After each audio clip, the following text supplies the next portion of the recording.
ha nsọ ya onye ọbụla naanị ya na-achị onye mmụọ na mmadụ na-erubere isi onye ọbụla naanị ya bụ ọkaka ụbọchị ene ka anyị na-etuga eze ebube dị ngọzi mmalite na ọgwụgwụ ndị Igbo wee tuo oge ebighị ebi onye nwe m ụmụ gị wee gbakọọ n'ụwa niile iwe nara ozi ọma nke gị onwe gị n'ezi ha site n'ọnụ mmadụ dị ndụ nna nke ebere dị ngọzi nke anyị onwe anyị bụ n'ihi na ọ bụ anụkpa ahụ sọsọ ka mmadụ dị ndụ bụ ofu ụbọchị na-adịrị ma ruo mgbe ebighị ebi n'ihi na okwu gị niile ga-abịarịrị na mmezu ọbịa nwere Biafra ga-eji wee bịa na mgbe nke anyị wee na-akpọkụ wee na-arịọ gị na-asị lekwa ude nke anyị na-asụ gị n'obi onye nwe m na Chineke nna nke igwe biko mgbe bụ ndị Biafra mgbe ekwensu bụ zuu nke mmadụ dị ndụ kere anyị wee na-aja gị mma na-asị gị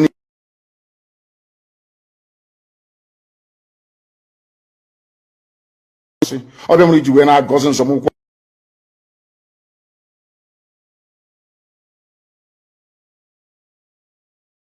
ngozi si gị biko gbatara anyị ọsọ enyemaka ọ bụ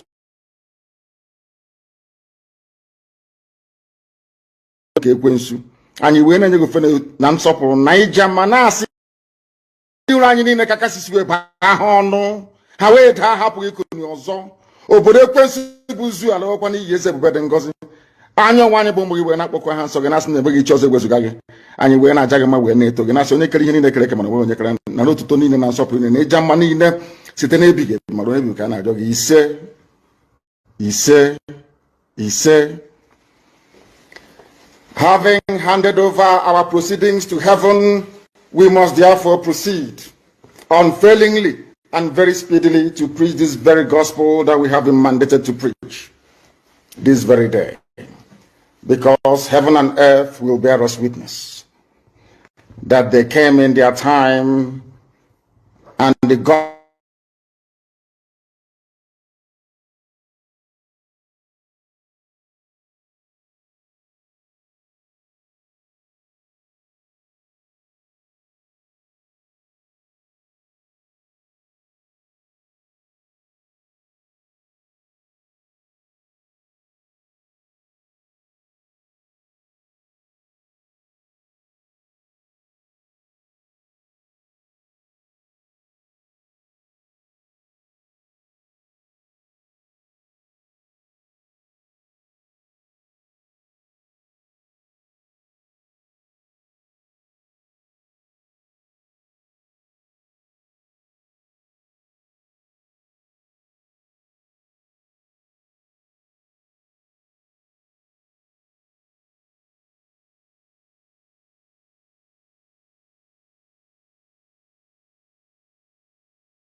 ha nsọ ya onye ọbụla naanị ya na-achị onye mmụọ na mmadụ na-erubere isi onye ọbụla naanị ya bụ ọkaka ụbọchị ene ka anyị na-etuga eze ebube dị ngọzi mmalite na ọgwụgwụ ndị Igbo wee tụọ oge ebighị ebi onye nwe m ụmụ gị wee gbakọọ n'ụwa niile iwe nara ozi ọma nke gị onwe gị n'ezi ha site n'ọnụ mmadụ dị ndụ na nke ebere dị ngọzi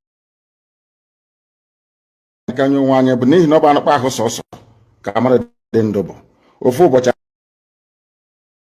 na-adịrị ma ruo mgbe ebighị ebi n'ihi na okwu gị niile ga-abịarị na mmezu ọ bịa mere Biafra ga-eji wee bịa na mgbe nke anyị wee na-akpọkọ uwe na-arịọ gị na-asị lekwa ude nke anyị na-asụ gị n'obi onye nwe m na Chineke na nke igwe biko ndị bụ ndị Biafra mgbe ekwensu bụ zuu nke mmadụ dị ndụ kere anyị wee na-aja gị mma na-asị gị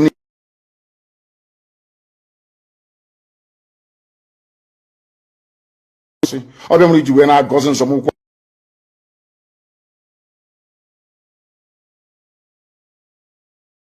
dị ngọzi si gị biko gbatara anyị ọsọ enyemaka ọ bụ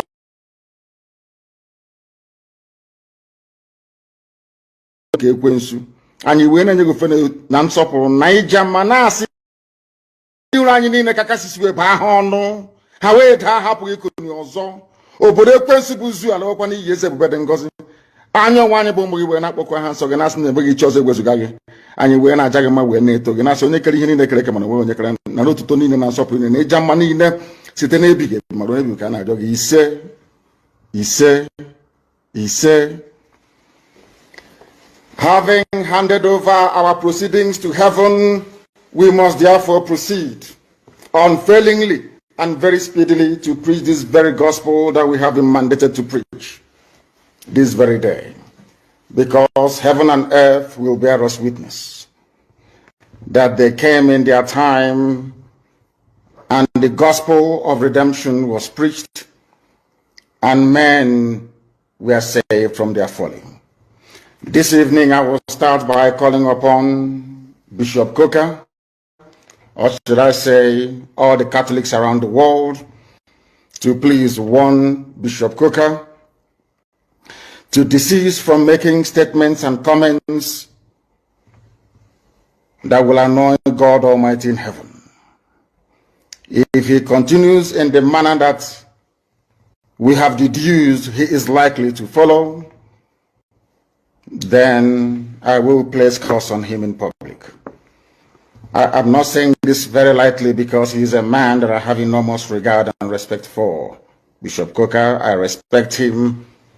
I love him immensely. But he came up with some statements which are, should I say, unbecoming of a sensible, reasonable human being. Therefore, he must retrace his steps. We must also remind ourselves that a few days ago, I said something about those of them trying their damnedest best to try to keep Nigeria together, a zoological republic that should not exist in the first place. And this evening, I want to reinforce this very fact, that the curse that I placed upon United Kingdom, a people that I revere and I love very much, people that I hold their citizenship and have sworn allegiance to, and will continue to defend their interest, genuine interest, of course, because I am an Anglophile at heart.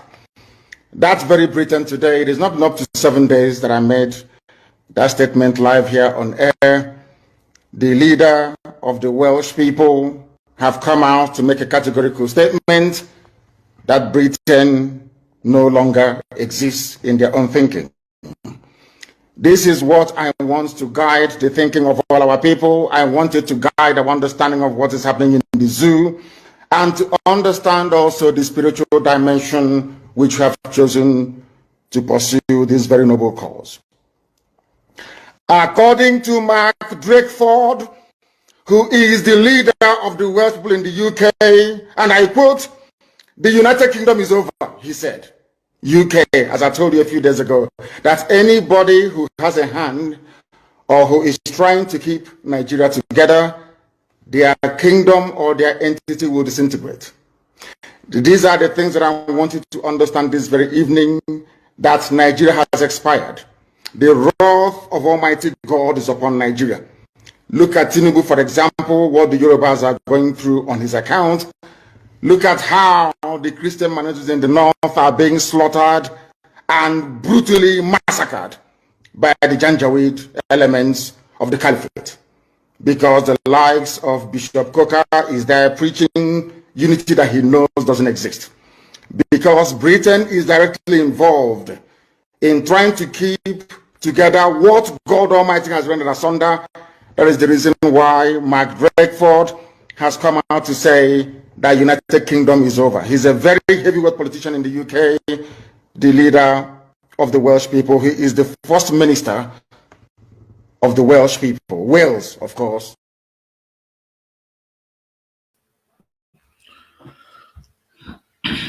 Yeah. Good morning, good afternoon, and good evening. My fellow Biafrans, please, as I welcome you, please may you welcome others. It's very important. I start this program with our leader's prayer, and the key point, he told the world, Okwonyamuma, Mazi Nnamdi Kanu is a great prophet. Everything he said has come to pass except one. Everything he said has come to pass except one, except Ofu for. Ofu, your daddy G.O. didn't see a day like this. Your mommy G.O. didn't see a day like this. Your pastor, your Nwadibe, after a day like this. So please, this program is going to be explosive. Please, as I welcome you, may you welcome others. Share this program. If they kick you out, come in. Share this program in your various platforms, in your Facebook page, in your Facebook profile. And we are live at Ikechukwu Mazi. Please hit the like button and share the program. We're also live at Mazi Zumezu. Omade Ikechukwu. Please hit the like button and share the program. We are live at our YouTube. Our YouTube is doing fantastically well. People are watching us there. Go see that but maybe. Or some of them that they don't want to show themselves here, they go to YouTube. But like I told you guys, I'm not a broadcaster. I'm just here for justice. So that is why my work will not stand so nice to you, because I don't know how to paint issues. I'm not going to paint to open. I say it the way it is. Uncle Ibonsu won't call your nada down. Even the thing man will think about you may not like the way I sound, but this is who I am. I can't change myself. So please, as I welcome you, please may you welcome others. It's very important. Now, before we proceed, remember tomorrow is our IPOB mega fundraising. Tomorrow is the D-Day. IPOB mega fundraising. Please invite your friends, invite your loved ones, invite those that love freedom. Please, it's 8 p.m. Biafra time. Let's listen to the jingle. It's very important.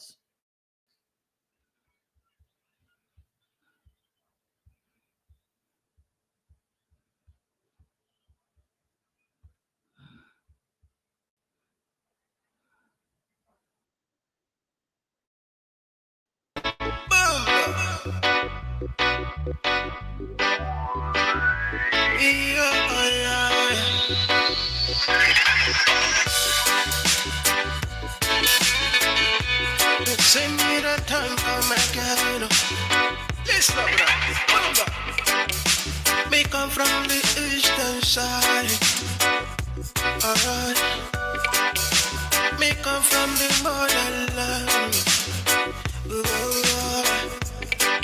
Them are trying to prove to me I don't know where I'm coming from. But that was them cause I know my roots.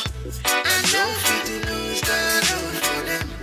I'm unstoppable, my people unstoppable. We keep on moving forward. We keep on grinding. Yeah.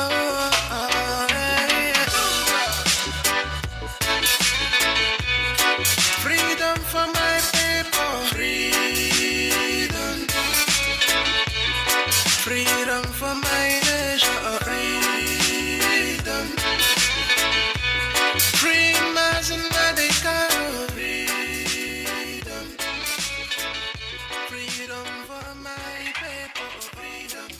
Attention, Biafrans.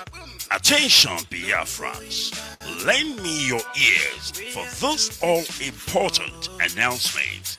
The indigenous people of Biafra, IPOB worldwide, under the leadership of our Supreme Commander, Mazi Nnamdi Kanu Banon, presents IPOB Freedom Mega Super Fundraising.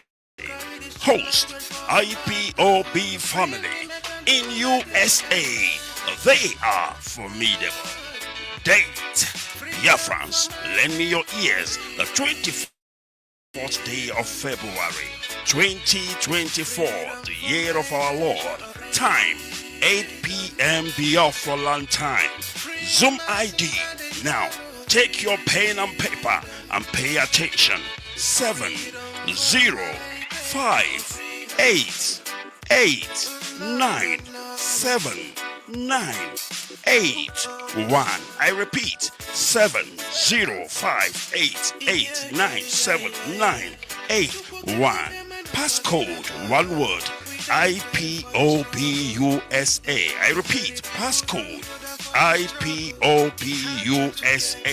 Special guest of honor, Mazi Kanu Takano, representing the leader of the indigenous people of Biafra, MNK. Guest of honor, Wadanenayanya, IPOB head of finance worldwide. I say worldwide. And her finance team. Account number for payment will be communicated to you on the day of the event. IPOB Freedom Mega Fundraising Ebano. For my people, freedom is a praise.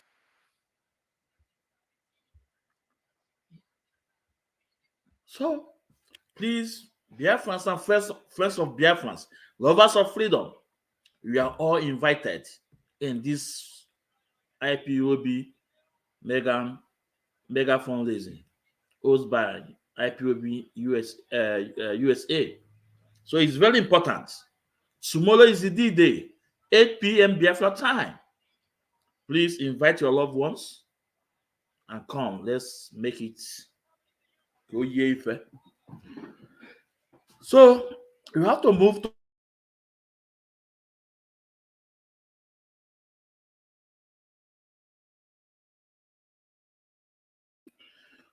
sorry, it's my son. So can I move on now? Today, you can see the open program. When our leader played, you can see the people he mentioned their name. He mentioned Bishop Kuka, and I have done a lot of program about the same Bishop Kuka too. Now today, where is Bishop Kuka?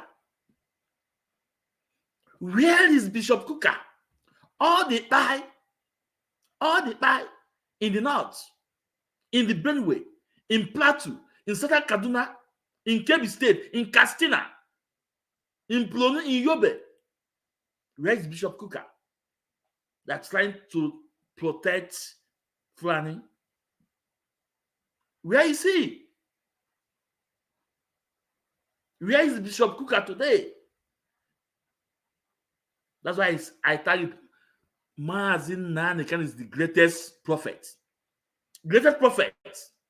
Whatever that's happening today, Mazi Nnamdi have told us.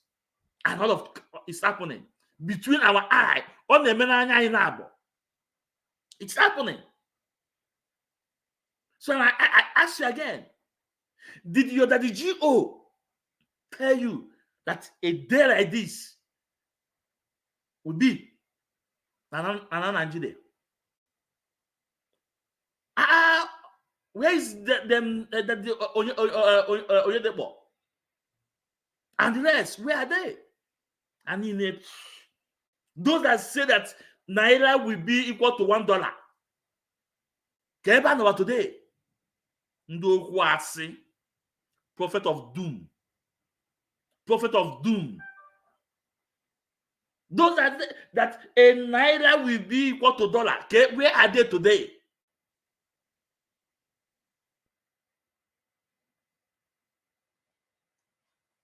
And that is the same man that we give instruction and you refuse to obey his instruction.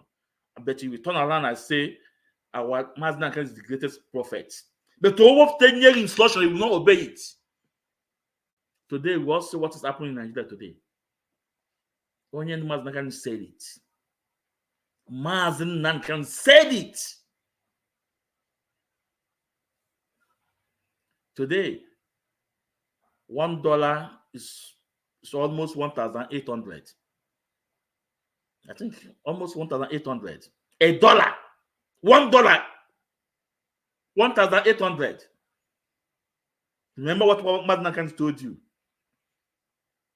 That if they don't give us Biafra, that Somalia will be better than Nigeria.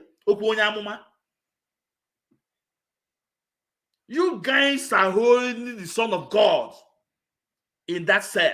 That is why Nigeria is turning upside down. You are holding the Son of Man. The release Mazi Nnamdi before it becomes too late for you guys. We are not begging you. We are not pleading to you. Like as Mazi Nnamdi said before, that he's not pleading to anybody to release him. But it's better for you to release Mazi Nnamdi, or else this is just the beginning. We see the riots in Kaduna, in North. They are attacking trucks that are passing by. Is that a protest? That is a riot. That is not a protest. Any truck that pass, they will attack the truck. I posted it in my page. But I don't want to show it because I'm on YouTube. Go to my page, you will see it.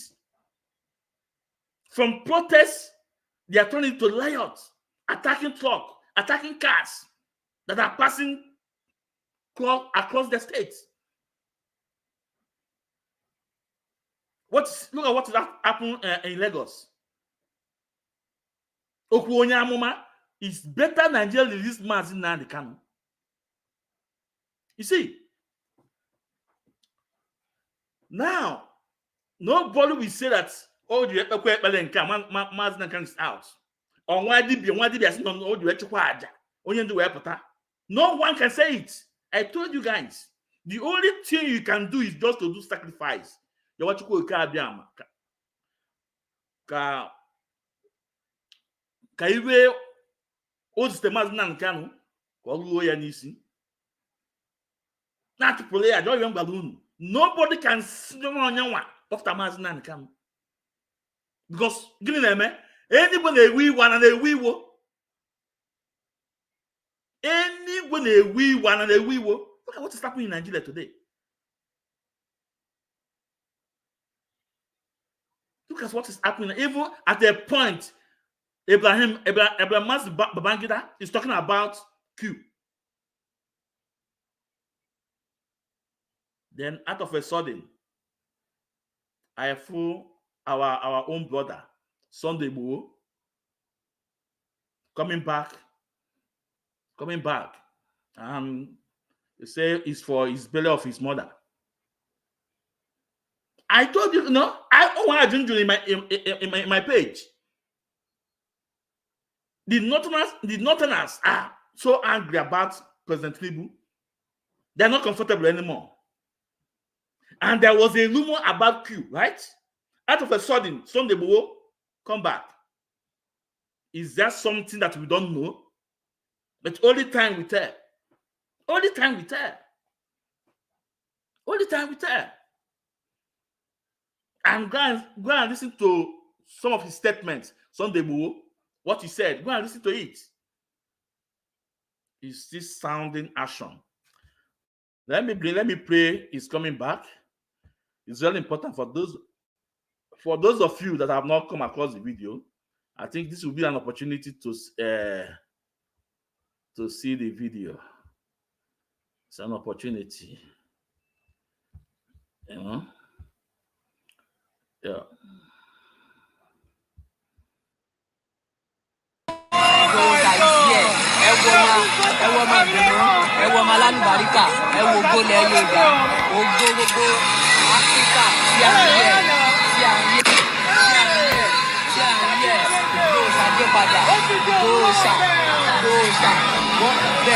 What best? This to give that big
So this Sunday Igboho is back. For those of you that see doubting, no, he's back. And he's still standing. He's still sounding his warning. And the North are not happy. So, President Tinubu, the message I'm passing to you on this my little platform, this my little page, release Mazi Nnamdi Kanu on Monday, being 26th of February. Mazi Nnamdi Kanu must be released. You must release the messenger. You must release the prophet. And do yourself a favor. Call him. Call him on a round table discussion. Call him. Call him. Come make him man or your belle. Give me Nigeria small. You see what he said? That's no vote Bishop Kukono. Bimpi anepi.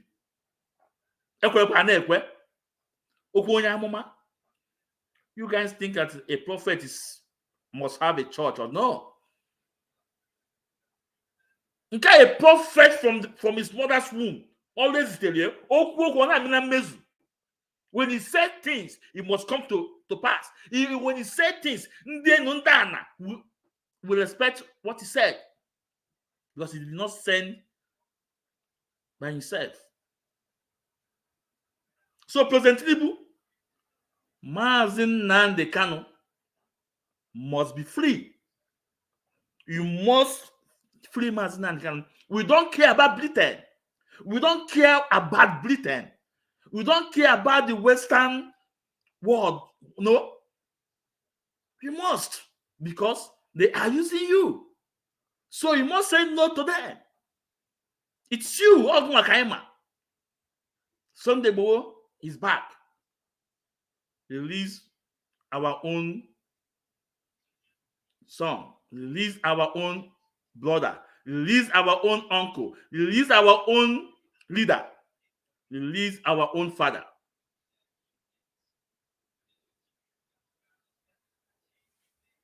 You must, on 26, Mazi Nnamdi Kanu must be released. It's a must. And on this note, I will also thank the elders of Oduduwa. Thank the Arewa and the Pandef or Reneze, the meeting they hold some weeks ago, and they came out and said that Mazi Nnamdi Kanu must be released.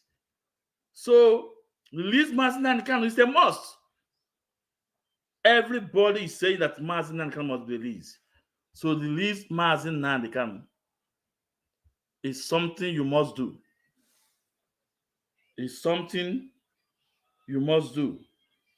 You must release Mazi Nnamdi Kanu because he's a prisoner of conscience.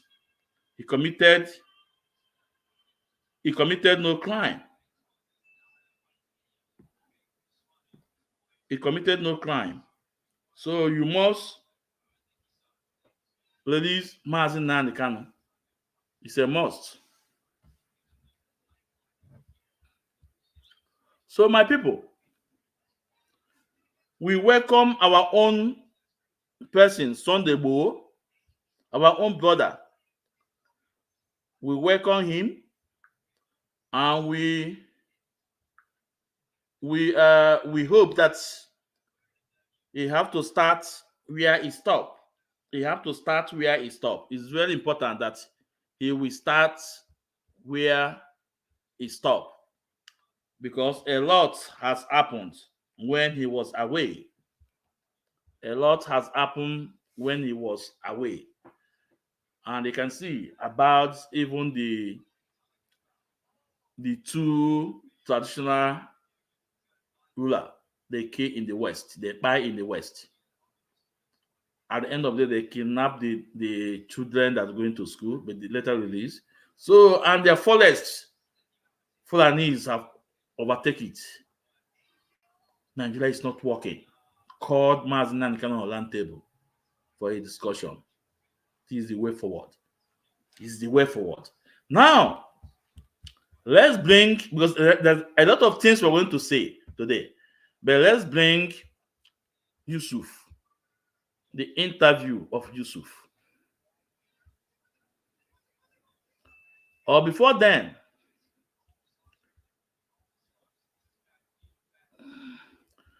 let's listen to the interview of Yusuf. Then we go to Gowon. We go to Gowon. What happened to Gowon?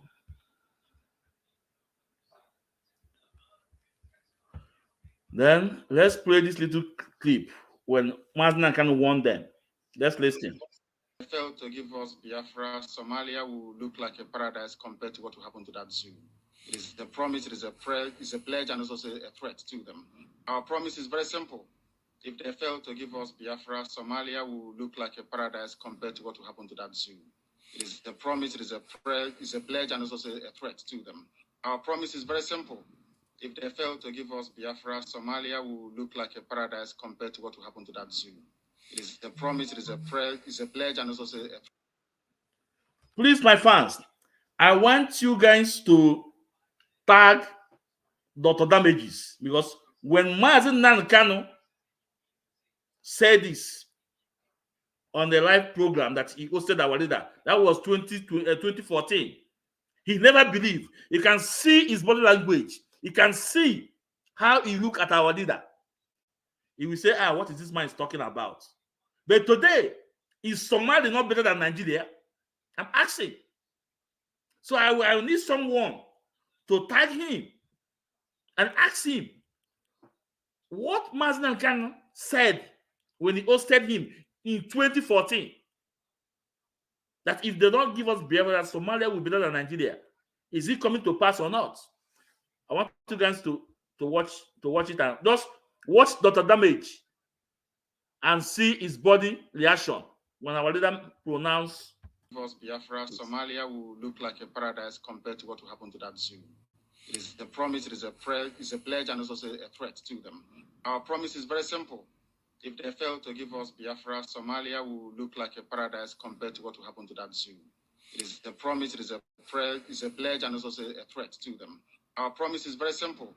If they fail to give us Biafra, Somalia will look like a paradise compared to what will happen to that zoo. It is a promise, it is a prayer, it's a pledge, and it's also a threat to them. Our promise is very simple.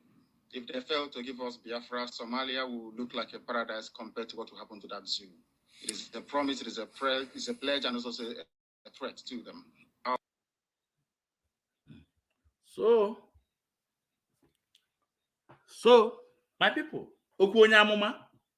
and when our leader pronounce it, Dr. Damages, you can see the kind of body language towards our leader.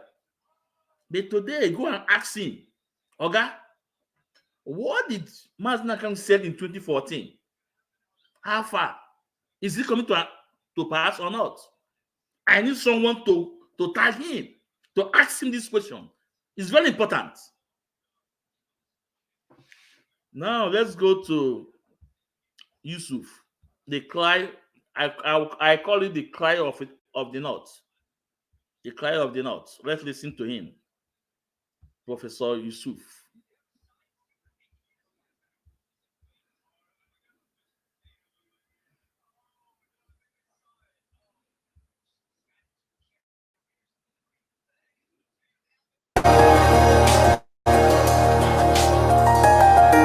Well, we are now being joined from Arise Abuja studio by Professor Usman Yusuf, a professor of hematology oncology and bone marrow transplantation. Professor Yusuf is also a former executive secretary, National Health Insurance Scheme. The topic on the table this morning is not medical health, but the health of the nation and indeed the entire West African region. It's so good to have you on the morning show, Professor Yusuf. Good morning, Thank you sir. very much for having me. Good morning. Good morning, Thank Prof. you. Good morning. So we're talking about the health of the nation now, and one of the major topics we're talking about is food inflation and how a lot of Nigerians are hungry. Do you think the current administration is doing enough to treat our food insecurity issues in the country? Good morning, all. It's not doing at all. It's doing nothing. The primary problem is that it doesn't even understand the cause. It's in denial. The primary cause of what we are going through today is the recklessness of this government and this president by suddenly removing fuel subsidy on the day he was inaugurated, without looking at the balance sheet of the country, without consulting, and without knowing what the problems are. Flippantly, on May 29th, just removed fuel subsidy without having any fallback plans. You don't do that, and that's why we're going through all of this. Price of food is going up.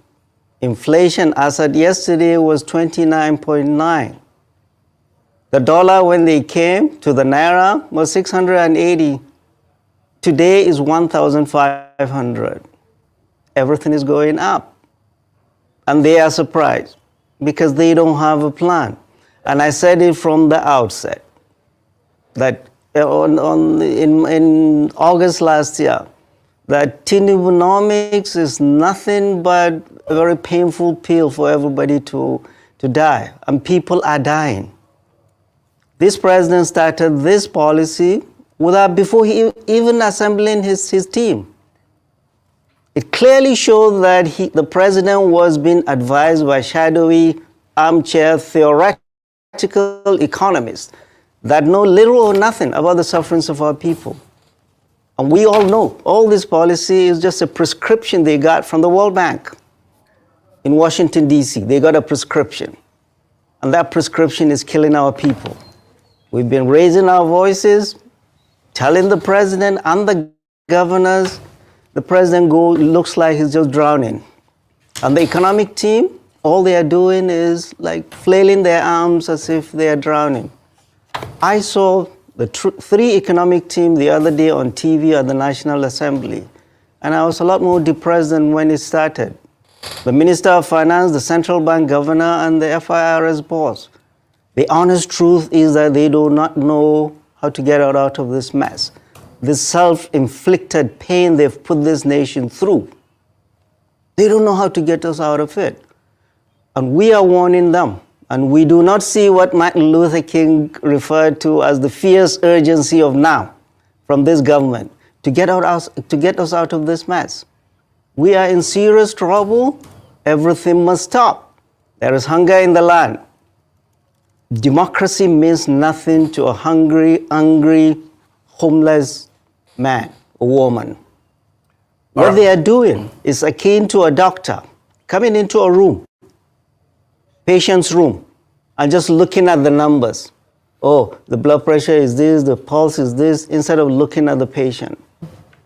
They have no connection with our people. Our people are suffering. Millions of people, predominantly women and children, go to bed hungry in this country of plenty. Nigeria has no reason to be poor. Nigeria is not a poor country, but our wealth is in the hands of a few. And we see that, even the cost of governance. They are living as if it is 1999. Our people are dying. That is why in the north, we had the voices of our traditional rulers. And they should take it seriously. You remember when the First Lady visited the Emir of Kanu 2 weeks ago? The Emir of Kanu told her, go and tell Mr. President that our people are suffering. There is hunger in the land. It was a coded message, because if the president does not read the papers, if he does not go through social media, if his advisors would not tell him the truth, the Emir was telling the wife, go and tell Mr. President. As a follow-through, all traditional rulers in the north met in Kaduna 3 days ago, and they came out with a screaming headline all papers took 3 days ago, read by the Sultan of Sokoto. This country is sitting on a keg of gunpowder, and there is nothing more they can do to stop the anger of their people. They've run out of excuses. In the north, our traditional rulers are the last bus stop. When they start talking, leaders need to sit up and listen. We're in big trouble. Our traditional rulers and our clerics, 2 days ago, yesterday, the sermons in all the mosques in the north, people are suffering. There is hunger in the land. People are dying in the midst of plenty. Leaders sit up.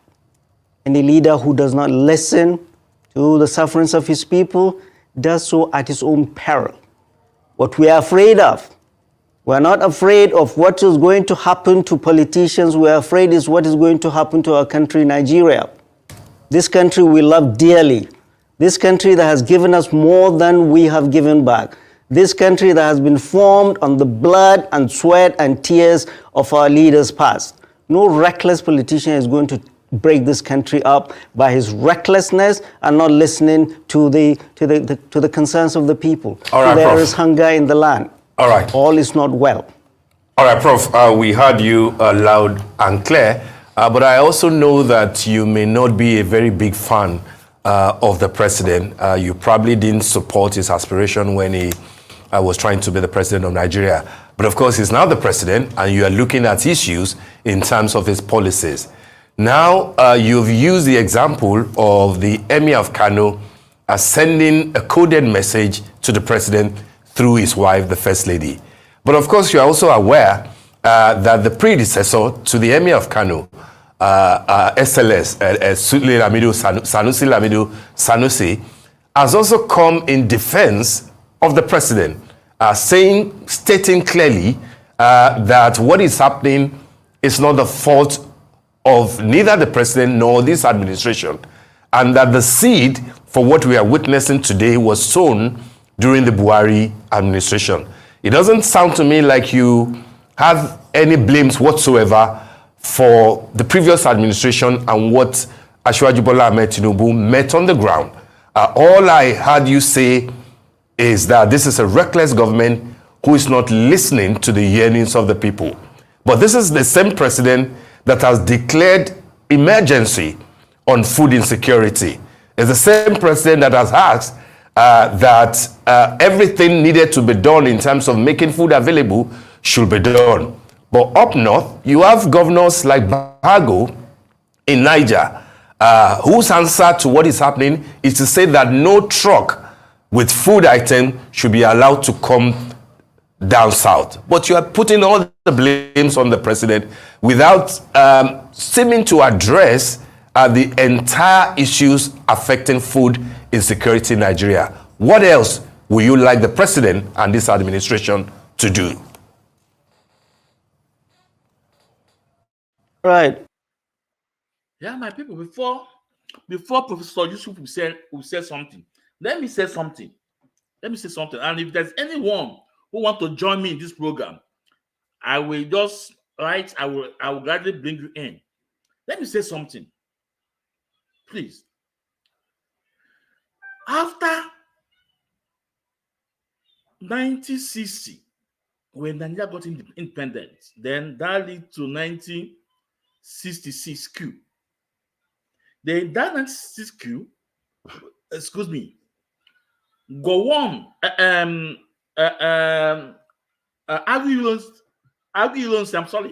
Aguiyi become head of state for 6 months. 6 months. And it was time. From that point in time to this, up till now, Igbo man have not ruled Nigeria. Igbo man have not ruled Nigeria. It was between the North and the Yoruba. Now, and between the North and Yoruba, the North have it for more than 70%. The North have it more than 70%. Then the same people is still crying. The same people are in top of everything that concerns Nigeria. In oil sector, they control it. Then they mill their mineral resources individually. They put the money in their pockets. But the same people is the first to cry that there is hunger in the land. There is this in the land. There is that in the land. But Igbo man that have not tested the power, we are still there. Igbo man that war, they fought war in their land, are there.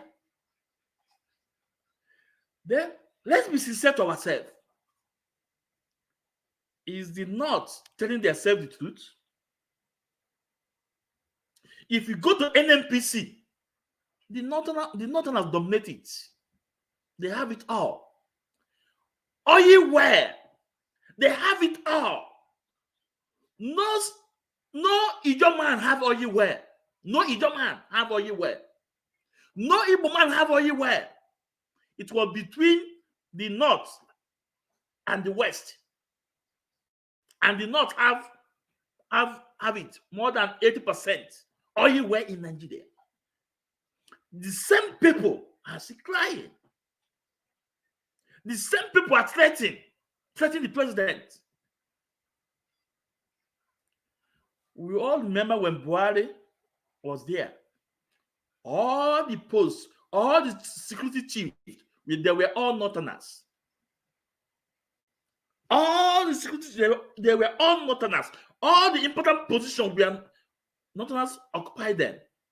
But today, it was even Northern and Yoruba. Igbo man, nothing. In our own land. In our own land. And we are the one making this Nigeria, this zoo proud. When you talk about Africa, you cannot talk about Africa if you don't talk about Nigeria. Then in that Nigeria is the South East are making Nigeria so proud. Majority of them, the South, in fact, let me say the old Southeast, the old Southeast, the old Southeast. Then the West, even the North, none. Look at the Nation Cup they played. Look at the Nation Cup they played. Musa, that's from the North. Even his mother is from Benin in Edo State. Musa, but they took Musa. They know that he is not. No, it's not. How will I say? Which word would I use now? You know, he didn't merit it. But they take him along to see at least there is another man in the team. Musa is not fit. That chance was lost. But look at the rest of them that went. They are all West and the South, all Southerners. And guess what? After the competition, because they did not win that cup, they tag it Super Igbos. Go on Twitter, the Northerners, they say super Igbos, not super Eagles anymore. So what I'm saying, that the Northerners have their share, more than half, even 95, 80%, 80 to 90%. They are the ones still crying. When they closed the border in the West, the border in the North, we are open. But they are still the same people crying. They dominate everything, but they are still the same people crying. What is missing in them? Do you know what is hurting them? Truth. Do you know what is hurting them? The evil they committed against the Southeast. Do you know what is hurting them? The lie, the propaganda. They lie against Igbo man about the coup, 1966 coup. That's what is hurting them. That's what is chasing them. Let's listen to his answer, to his response. Good. Emilio Khan, he's the one who said he could do it. It's his turn. Okay. This is not the turn of President Muhammadu Buhari. We spent 8 years criticizing President Muhammadu Buhari. We're tired. And I honestly don't want to even hear his name. He has messed this country up. And you, President Bola Ahmed Tinubu, said, Emilio Khan, is my turn. I can do it. There is a saying that leaders have forfeited the right to make any excuses. It's your turn. It's not President Muhammadu Buhari that took away fuel subsidy flippantly. It is you. And you bear all the consequences of that reckless policy. So, it is you that we and God Almighty will hold responsible for whatever happens secondary to all your policies. It's not President Muhammadu Buhari or Jonathan. You can do it. You said it's your turn. Now do it. Leaders have forfeited the right to make excuses. And the way they are going about it, they are doing nothing. Let me tell you, it is the cause, the reason is inflation. It's not because there is no food in the market. It's inflation. When this party came in 2015, a bag of rice, 50 kilos of rice was 7,500. Yesterday I went to the market, it was 70,000. Maize, 60,000. How much is the minimum wage? 30,000. How much does a soldier in the war front earn? 50,000. How much does the police recruit earn? Constable earns? About that. They cannot even buy rice. 30,000 in those who work. What is the percentage of Nigerians that work? So make excuses. And the way they are doing it is, they're thinking of price control. They are thinking at busting warehouses. Hello, I'm old enough to have seen 14 administrations. Clearly, from that of General Yakubu Gowon to currently President Bola Ahmed Tinubu. We in 1984, I was a young doctor, 2 years out of medical school, followed this same thing. Price control, busting warehouses. Where did it take us?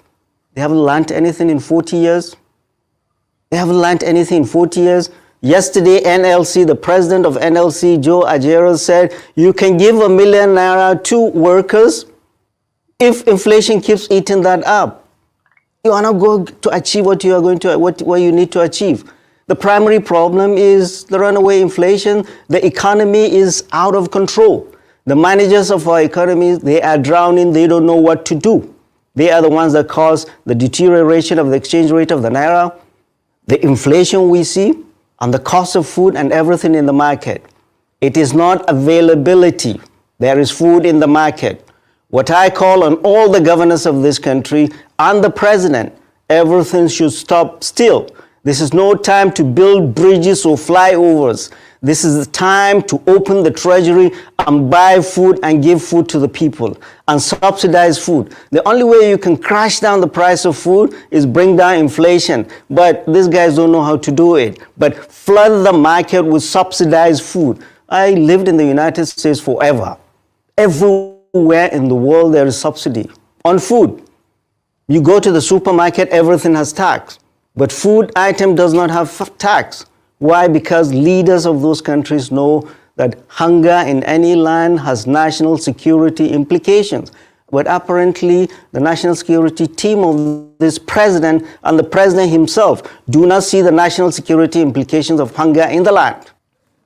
There is food in the land. The state and the federal government should open the treasury, buy food, import food, ship food into this country. There is an emergency, and feed our people. Their salaries cannot pay for food, cannot pay for rent, cannot pay for school fees. People are dying in the land. They are here in Abuja buying SUVs. With our compliant National Assembly, that says nothing. We are raising our voices the moment you hear our traditional rulers. The Oni of Ife said the same. People are suffering. Politicians know nothing about the people. They live with the people. You don't listen to that? You are here creating committees, one committee after the other. They are sitting and drinking tea while people are dying? No. Your economic policy is not working. There is hunger in the land, and there is trouble ahead. No nation will have peace if there is hunger in the land. No military, no matter how strong, no police, no matter how strong, can quell the anger of a people that are hungry in the midst of plenty. So our call to the president and all the governors should make food available. Forget this price control, forget this busting warehouses. Bring in food, buy food from the market, and subsidize food for the people while you keep wrestling us out of this economic mess you've put us in. Okay, thank you so much for that brilliant analysis, Professor Usman. But let's switch gears a bit. Now, considering the historical ties between Nigeria and Niger Republic, particularly in terms of trade and food supply, how do you anticipate the ongoing sanctions affecting food security and inflation rates? And what measures do you believe should be taken to mitigate those effects? Also, given your extensive experience in government negotiation terms, what strategies do you believe that Nigeria should employ to navigate and potentially resolve this current diplomatic impasse that we're at with now with the Niger Republic over the same airspace sanctions to make sure that we're securing regional stability and stabilizing the ongoing political crisis within ECOWAS? Right, and we are where we are today because President Bola Ahmed Tinubu's government botched this negotiation with Niger after the military coup. You remember after the coup, the president unilaterally, as the president of the ECOWAS, unilaterally switched off the electricity supply to Niger based on a treaty 60 years old. Unilaterally switched it off and put sanctions and brought up front what he should have kept as a trump card, brought up front the threat of violence. That if you don't do this, Nigeria is going to attack. He sent his military bosses everywhere to start. And that was what gave this military young men legitimacies in their land. And they stayed entrenched. How can you threaten somebody, a country, your neighbor, and then say, oh, we're going to talk later? At a time when you didn't even have your cabinet, your security chiefs were just getting their feet wet. Unilaterally, you did all this without consultation. Northern Nigeria, people in Niger are our blood brothers and sisters. There are houses, Fulanis, Kanuris everywhere. The border is just artificial. ECOWAS was created 49 years ago by General. So let me say something here. Do you guys understand what Professor Yusuf said, that people in Niger are their brothers and sisters, blood brothers and sisters. And he mentioned Fulanis, Kaluni, Hausas. He said people in Niger, they are brothers and sisters. That we should forget about the artificial borders. But you that in South, they tell you that your own brother Igbo is your enemy. And Ikole man will say it's not an Igbo.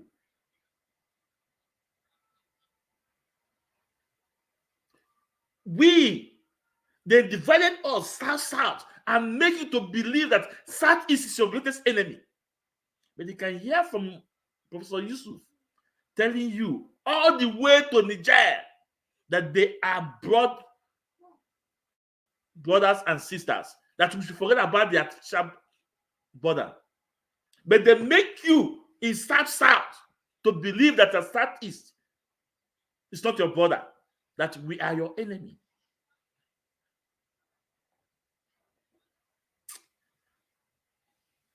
When I shame, they shame me. That is why someone like Asai Dukubo, Ethiopia, they will hire him to come to buy his own people, and he will be bragging. He will be bragging. Anywhere you see IPOB, buy them. Anywhere you see IPOB, buy them. That is a professional in buying business. I have the video. He said it. That is a professional in buying business.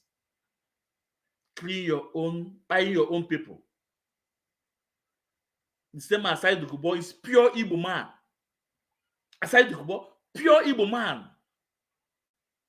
His great-grandfather is an Igbo. His great-grandmother is an Igbo. In this truth, they brought him to the world. Pure Igbo man. That's why they call him Ediabani. They divided you guys just because they don't want us to unite. But somebody in Nigeria is telling you that someone in Niger Republic, they are brother and sisters. That we should forget about the artificial border. Let's continue listening. If no one gets sense, more I get sense. Yakubu Gowon and his fellow presidents of West Africa then. Next year it will be 50. President Bola Ahmed Tinubu in 9 months has destroyed what was created 49 years ago, what has lasted 49 years. Because of lack of consultation, because of hubris. 7 states of the Federation in the north, from Kebbi to Borno, have borders, common borders with Niger Republic. People have been suffering. We have been screaming our voices and saying people have been suffering in these border communities because of closure of medicines were not going in, food supply was not going in. This is not the first time. There were several coups in Niger Republic. Leaders past navigated that and found a way to resolve it as big brothers. As big brothers. Now what he has done, this botched diplomacy, what he's done, it has pushed this young coupists in Niger, in Mali, and Burkina Faso. Say, we are leaving. How can you be at peace? How can you sleep with your 2 eyes closed when you're fighting with your neighbor? Niger is not only related to us linguistically and by heritage, but security-wise, they play a pivotal role in securing Nigeria and in helping fight banditry and Boko Haram in the northeast. And they are part of the multinational joint task force. You didn't consider all of that. You didn't consider the impact on your citizens. You just did what you did. And now all of a sudden, when these 3 soldiers say we are leaving, we are not interested in ECOWAS, they are running after them. So it was wrong. We are in more difficult security situation with Niger and Mali and Burkina Faso out of the ECOWAS than when they were in. Democracy, diplomacy must continue to bring them back in. The threat of violence is not the right thing to do. Sanctions should be lifted and diplomacy continuing, because our people in the border states are suffering. Primary responsibility of President Bola Ahmed Tinubu is not ECOWAS but to his citizens. We've been telling him, we the citizens in the 7 border states, our people have been suffering. He wasn't listening. So you have problems with international diplomacy. You have problems internally with your economy. People are suffering hunger, and you have insecurity, and you're not listening to people. There are too many things for any president just 8 years into his government. Step back, Mr. President, consult widely, open the treasury, bring in food as an emergency, flood the market, and feed our people. That's the only way to find respite. Bring temporary peace in this country before your economic team sort themselves out. Because, to be honest, they need to be humble enough to ask for help. They need to be humble enough to ask for help. I don't see them doing it the way. It's all talk, talk, talk, talk. Big grammar will not do it. Consult widely. We cannot continue this way. People are suffering. The naira is deteriorating every day. Inflation going everywhere. People are being pauperized every day. In a country where we have 133 million in multidimensional poverty, this government in one fell swoop has added millions more into extreme poverty. In a country where you have more than 20 million children out of poverty, predominantly in the north, you have added a lot more out of school. How can there be peace in any society like this? And you're spending a lot more money on buying Kanu jets. No military, no matter how powerful, can bomb poverty, can bomb hunger, can bomb grievances. So, listen to us, Mr. President. Nigeria is not in good shape. The ship of state is drifting, and you're not listening to the sufferings of our people.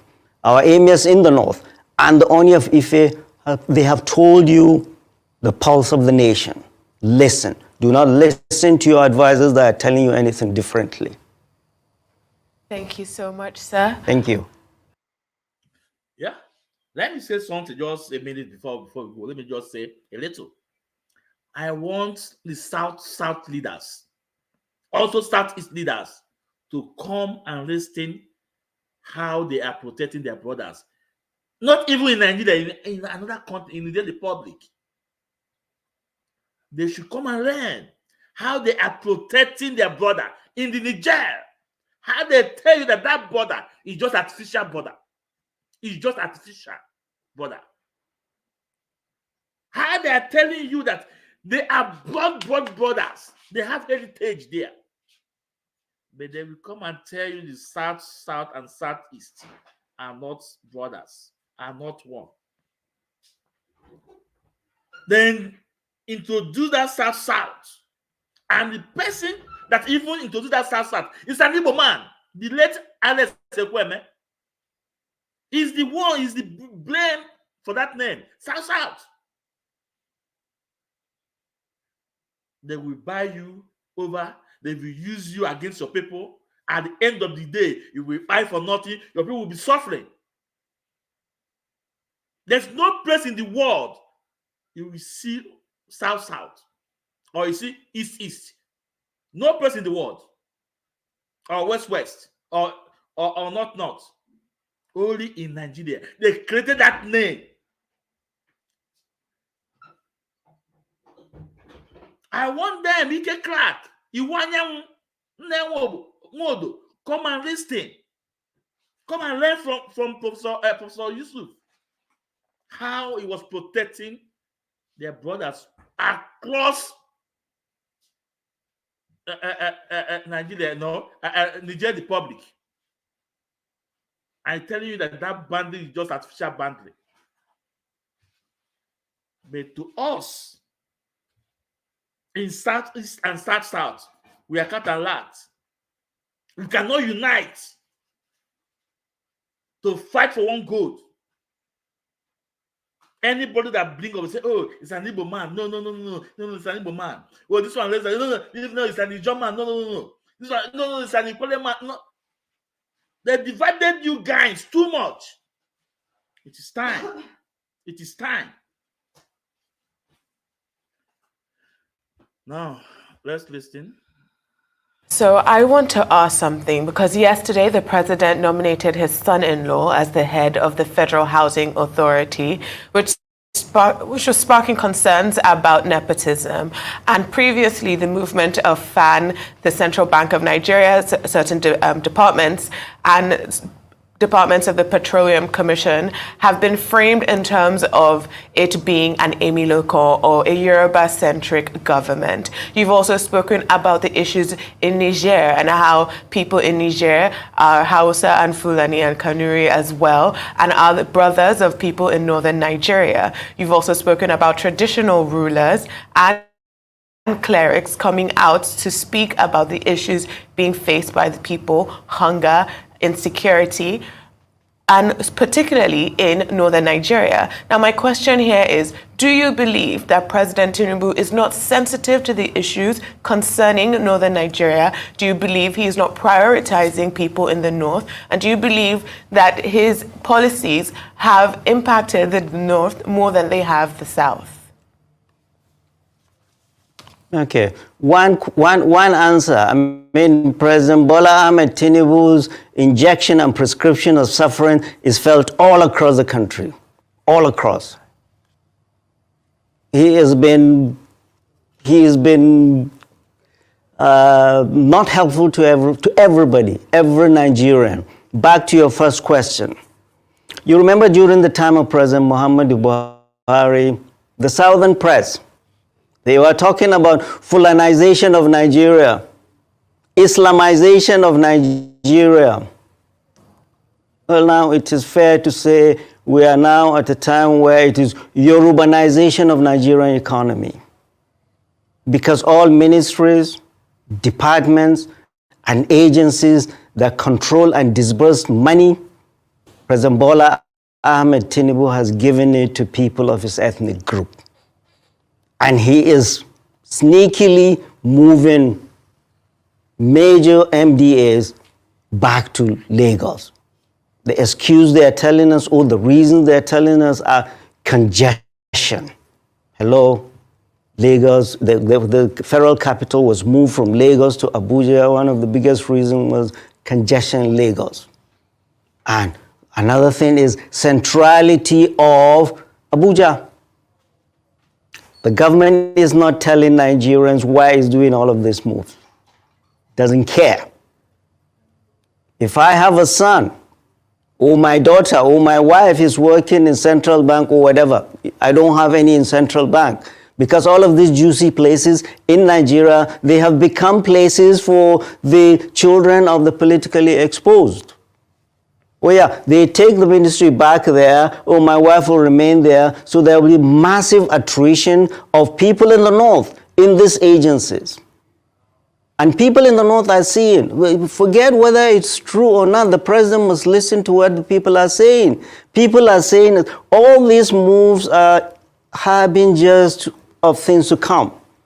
The president's final plan, according to what people are saying, is to move the capital, federal capital, back to Lagos. And people are saying, oh, he's fixing. He's put a lot of money fixing Dodam Barracks, and he'll move back there. Well, you talked about him appointing his son-in-law as the managing director of Federal Housing Authority. And the next day, he pumped this ministry with over 200 billion. This agency with over 200 billion for mass housing. I don't know if there's any other name but reckless impunity and nepotism. If President Buhari had done this, the whole of the southern press will be on him. So this government, this president is recklessly reckless. It's not listening to the people. And he needs to remember, if Nigerians do not know, 62% of President Bola Ahmed Tinubu's 8 point something million votes, 62% of those votes came from the north, predominantly from the northwest. He lost Lagos. He's a politician. He lost his home state. 62% of those votes came from the north, predominantly the northwest. So, needs to be careful. He's a politician, and he is working like a one-term president. He's doing like he doesn't care. People that voted you in, predominantly, they are the ones you are sidelining. So these movement of these MDAs to Lagos are not good news for the North. All right, Prof, just a quick one.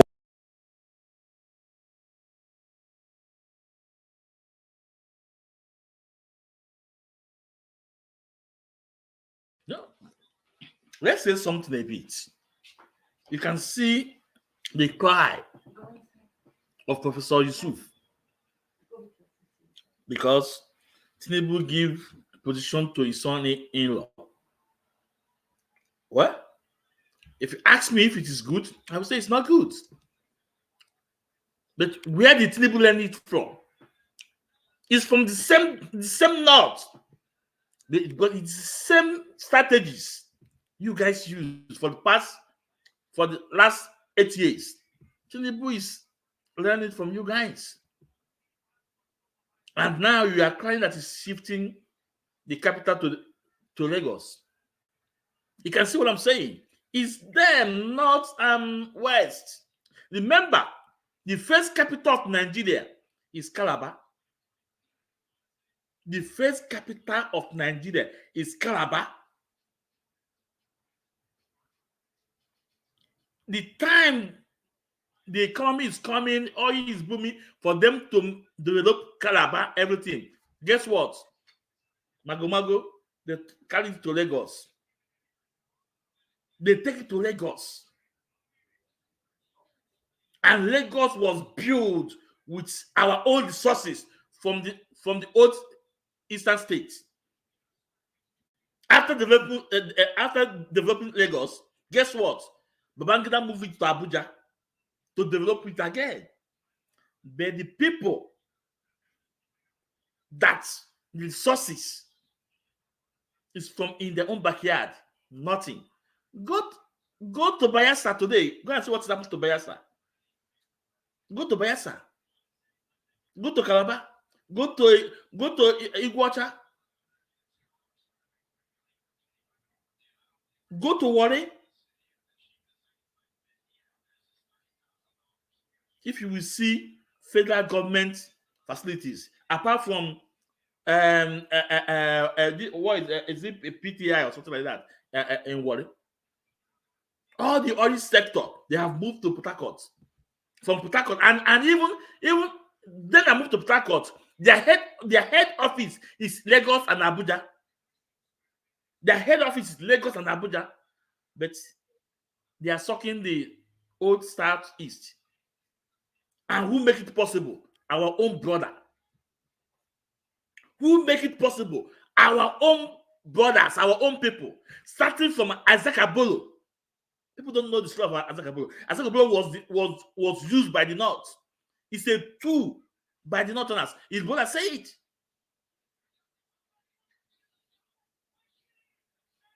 They use us to divide ourselves. Today, the real Nigerians are the North and the West. They are the real Nigeria. They are the real Nigeria.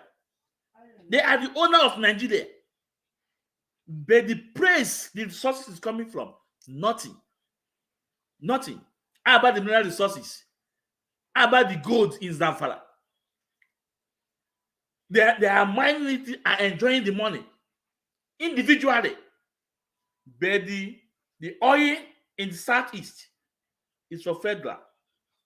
The gold in Zamfara is for Alaji and people like Professor Yusuf. Let's continue. It's time we wake up. It's time we wake up. And that time is now.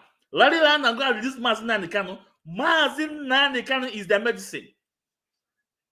By the mentioning of that name, Mazi Kanu, every northerner obey. Every northerner become lawyer. By the name of Mazi Kanu, all Fulanese, they become lawyer. Go and release Mazi Kanu. Sunday morrow is out. On Monday, what we want to hear is the release of Mazi Kanu. Let's continue. Before we let you go, you've mentioned the pulse of the nation and how traditional rulers are, speaking out. But a lot of people will say that we see more of this from the north and the southwest. Surprisingly, it's been rather curiously quiet from the southeast and the south-south. Would there be a reason for that? And if the agitation for better governance continues in the north and in the southwest, which ordinarily ought to be pro the president, do you think that there is a political implication for the president in all this? Very, very briefly, sir. Yeah, I honestly don't know why the southeast is quite uncharacteristically quiet. But then the president needs to find out. The north is where I know where I live and my heritage is. Mention the pulse of the nation and how traditional rulers are, speaking out. But a lot of people will say that we see more of this from the north and the southwest. Surprisingly, it's been rather curiously quiet from the southeast and the south-south. Would there be a reason for that? And if the agitation for better governance continues in the north and in the southwest, which ordinarily ought to be pro the president, do you think that there is a political implication for the president in all this? Very, very briefly, sir. Yeah, I honestly don't know why the southeast is quite uncharacteristically quiet. But then the president needs to lethal than the noise anywhere else in the country. Quiet. But then the president needs to quiet. But quiet. And if the agitation for better. So my people, you guys had the question they threw to him and his response. He said he don't know why the southeast is quiet and south is quiet. Now, let me tell you, Professor. Because and this is media. In one way or the other, this program will get to you. Let me tell you, Professor. The reason why we're quiet is that Nigeria have taught us a lot of things. We have learned a lesson from Nigeria State. We have learned a lesson from Nigeria State. Do you think the southeast is not feeling the heat? They are feeling the heat, but they are doing what? They are withstanding it. Do you think the south is not feeling the heat? They are feeling the heat, but they are withstanding it. We left it for you guys, the owner of Nigeria, the Yoruba and the North. Now let me tell you why we just keep calm or quiet. A situation like this occurred in 1960s, what lead 1966 Q. They call it Wild West. Using the term of Akintola and Awolowo. There was spying in the Midwest, Mid-Belt. There are a lot of spying there. In the North, a lot of spying. There was also spying in the West. A lot of people were spying. It started. The cause of it was between Awolowo and Akintola. And let me be honest with you, the Westerners mastermind it, because economy of Nigeria is growing so fast. economy of Nigeria is growing so fast, the most growing economy in the whole world. Then they were so afraid. Our money have so value more than dollar, more than pounds even. So they orchestrated this problem between this Akintola and the Awolowo. And they use the North, you people, to eat. And the end game is the queue. This is the game plan. And after the queue, some group of people will feel so bad. This is game plan. They mastermind it, and it worked perfect for them. So let me leave that one of Western interference first. Our own brother Izogu participated in the queue, and a Yoruba too. But they have 5 majors. But they have about 3 or 4 Igbos that are major, you know. These men have clean hearts to save the land. These men, they have clean hearts to save the land, to salvage the land. What is happening now? To stop the buying, to stop the corrupt politicians there that are taking 10% on every contract they award to them. And these young majors say, no, let's salvage the land before it's too late. Guess what? At the end of the day, it was Tag and Igbo queue, and millions of my people were slaughtered. Millions of my people were slaughtered. You think we have forgotten? No. So, Professor Yusuf, I'm reminding you the reason why we are quiet. Millions of my people, my ancestors, mothers, daughters, brothers, uncles, fathers, were murdered. They target an Igbo queue. After then, they have counter queue. Our people that coming from UK, the plain land in Kanu. Then after Kanu, then we move to Lagos. Our people were brought down from the plane, and all of them were murdered. They buy them. Pregnant women were orchestrated into 2, and they brought out their babies. You think we are forgotten? No.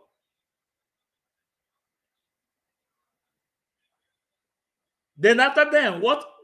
Guess what?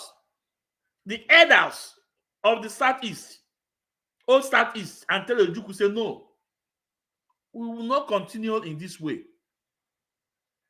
And Ojukwu told them the implication of the war. They said, no, we must be our own. Since we are rejected, let's be on our own. And the best thing is to protect our own people. And Ojukwu asked our people to return. And we return to be on our own. On our own. After the Abuli Accord failed. In Abuli Accord, Gowon accepted and everything. Getting to Lagos, a commissioner from Lagos called him and asked him not to accept it. And Gowon said no. And Ojukwu said, on Abuli I stand. And Gowon said, introduce a police operation, last for 3 days, and introduce full war. Our people were massacred. It was a genocide. Use hunger as a weapon of war. Salvation. After Jewish Holocaust, the next one is Biafra, but they take it from map of the world because the Westerners know what they're doing. We haven't forgotten it. I can't forget, right? There is millions of people Their blood is still crying. Then guess what? At the end of the day, with the help of the world, it was a world war because Russia, Egypt, and the rest helped the North. Even the Nigeria, Turkey helped the North to fight little people. That land, Biafra. And during the war, we manufacture a lot of things on our own. And after the war, guess what? Those engineers, if Nigeria are sincere, those engineers that invented those weapons, they could have made them, they could have put them together. And today, Nigeria could have been among the countries that manufacture a lot of weapons. But since that, because you want the Igbo man to be down, but he cannot bring us down because you are not our God. I didn't know I would be an Igbo man. There's something unique in us. If you like, take it. If you like, don't take it. You want to close us down. You cannot. It can never close moon. No. It can never cover light with your hand. Cover fire with your hand. Your hand will get burned.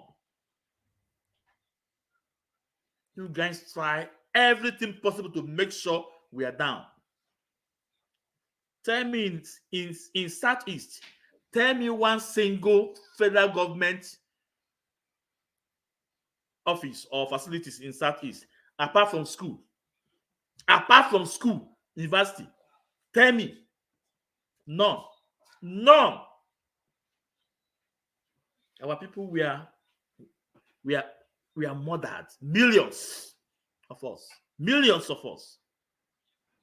And guess what? Okay. Then what happened? G34, Alex Ekweme. Even before the G34, when Alex is deputy, vice president to Shagari, because of you guys see that after Shagari, Alex Ekweme will become a president. Guess what? The same Buhari overthrew Alex Ekweme. Alex Shagari, there was a military coup, and Alex Ekweme was arrested and put to jail, and Buhari was sent to his homeland. It's like a driver have an accident. You now left the driver and go and hold the conductor and put the conductor in the prison. And the driver, instead the driver flee. That was exactly what you guys did. Because Shagari was the president, Alex was the vice. You let Shagari to go freely, and you put Alex Ekweme in prison. Okay. How about G34? Those that fought the military to make sure democracy come back. And Alex Ekweme lead that G34. At the end of the day, in 1999, get what happened? Because you guys know that Alex Ekweme will become the president. You went and go and brought up Obasanjo from prison and made him a president. Okay, that aside. Let's worry about that. How about NSAS? NSAS is yesterday. NSAS. You tag it as an Igbo team, as a Biafra. And guess what happened? Our people were massacred. In Obibo, Wike, tie our people. Are you writing things down, Mr. Professor? Okay. That aside. How about 2023 presidential election? We participated. Is the entitlement to vote. Our people voted. And they said that we want to take over Lagos. Today, our shop, our building, our houses has been destroyed in Lagos. just because they cast their votes. And you said it here with your mouth that President Tinubu lost Lagos. You said it here with your mouth that he lost Lagos.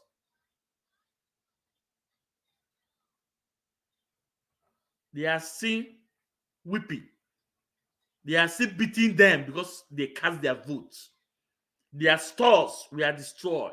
Their buildings were destroyed. Their houses.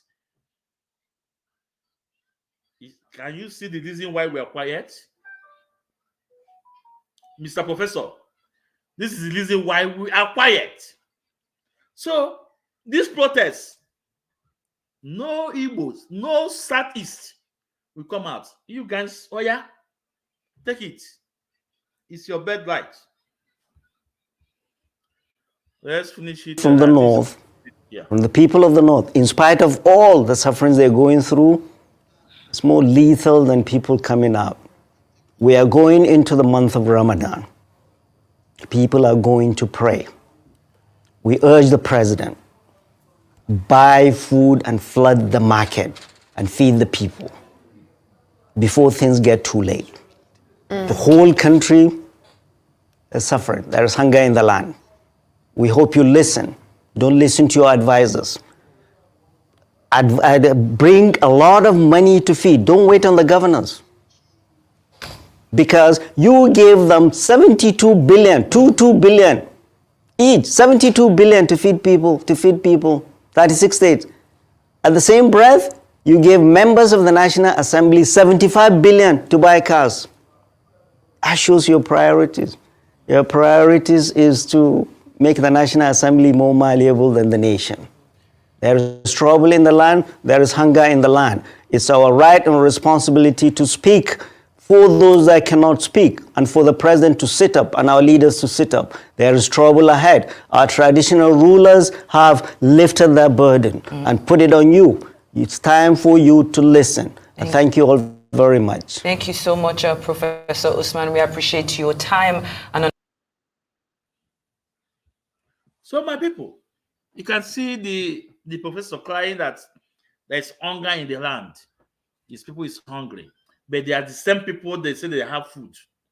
And in this program, it was asked that the governor of Niger banned foodstuff not to cross to the south. Still, we are not crying. But those of you that are doing food blockage are crying. Listen, let me tell you, Yusuf. Do you know your problem or you guys' problem? The hater of an Igbo man. That's your problem. If you think you guys can close us, you can't. No, not in million years that you can close an Igbo people. No, because we are blessed. Now, for those of you that let me play a short clip about 16 minutes about between Akintola and Awolowo. Because yeah. In my program, when you come in, you must go home with something. That is it. After then, Haiti SIPOB Otimbodombo.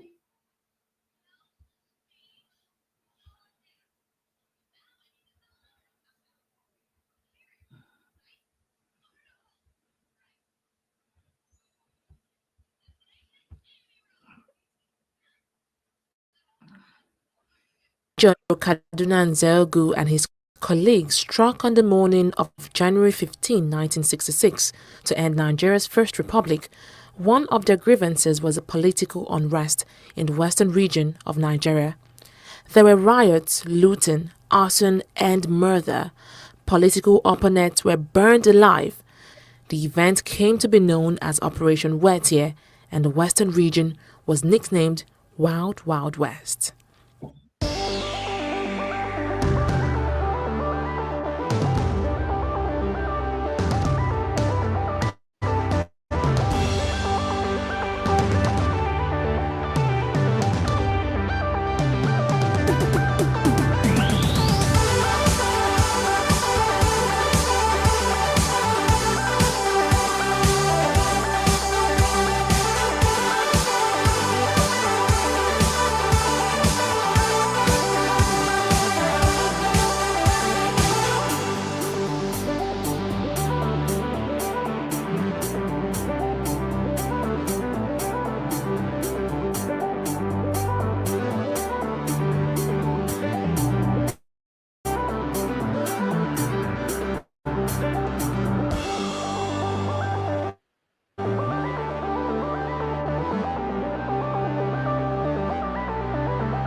And if you vote solidly for the action group on the 12th and put that party in power, you will certainly get that wage.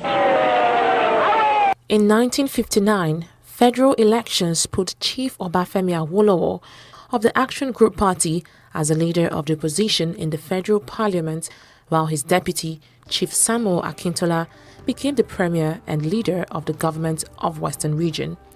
Pragmatic leaders had chosen Akintola to succeed Awolowo when the latter resigned the premiership of the Western Region to contest the elections. The reasons that Akintola was a logical choice, not only because of his previous association with the party, but more so because of his hometown in Yorubaland.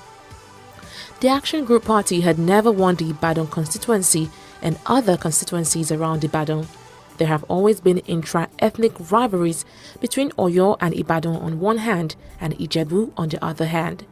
Chief Akintola was from Ogbomoso, which is in the old Oyo kingdom. Chief Awolowo, on the other hand, was an Ijebu Yoruba. The different intra-Yoruba rivalries did not encourage harmonious unity within the party. Alhaji Adegoke Adelabu, a Yoruba from Ibadan and a member of the rival National Convention of Nigeria Citizens, NCNC, exploited the Action Group's intra-party rivalries to his party's advantage, with Awolowo going to the federal parliament and Adelabu dead due to a motor accident and hence out of the political scene. The AG could win all the states in the old Oyo kingdom as a result of the traditional son of the area, Akintola, as a premier of the region.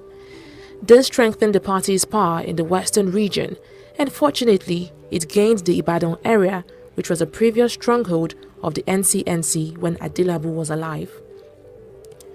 With the Western region in their grasp, party leaders started plans to gain power at the federal level, having won 25 seats in the north and 14 seats in the east in the 1959 elections.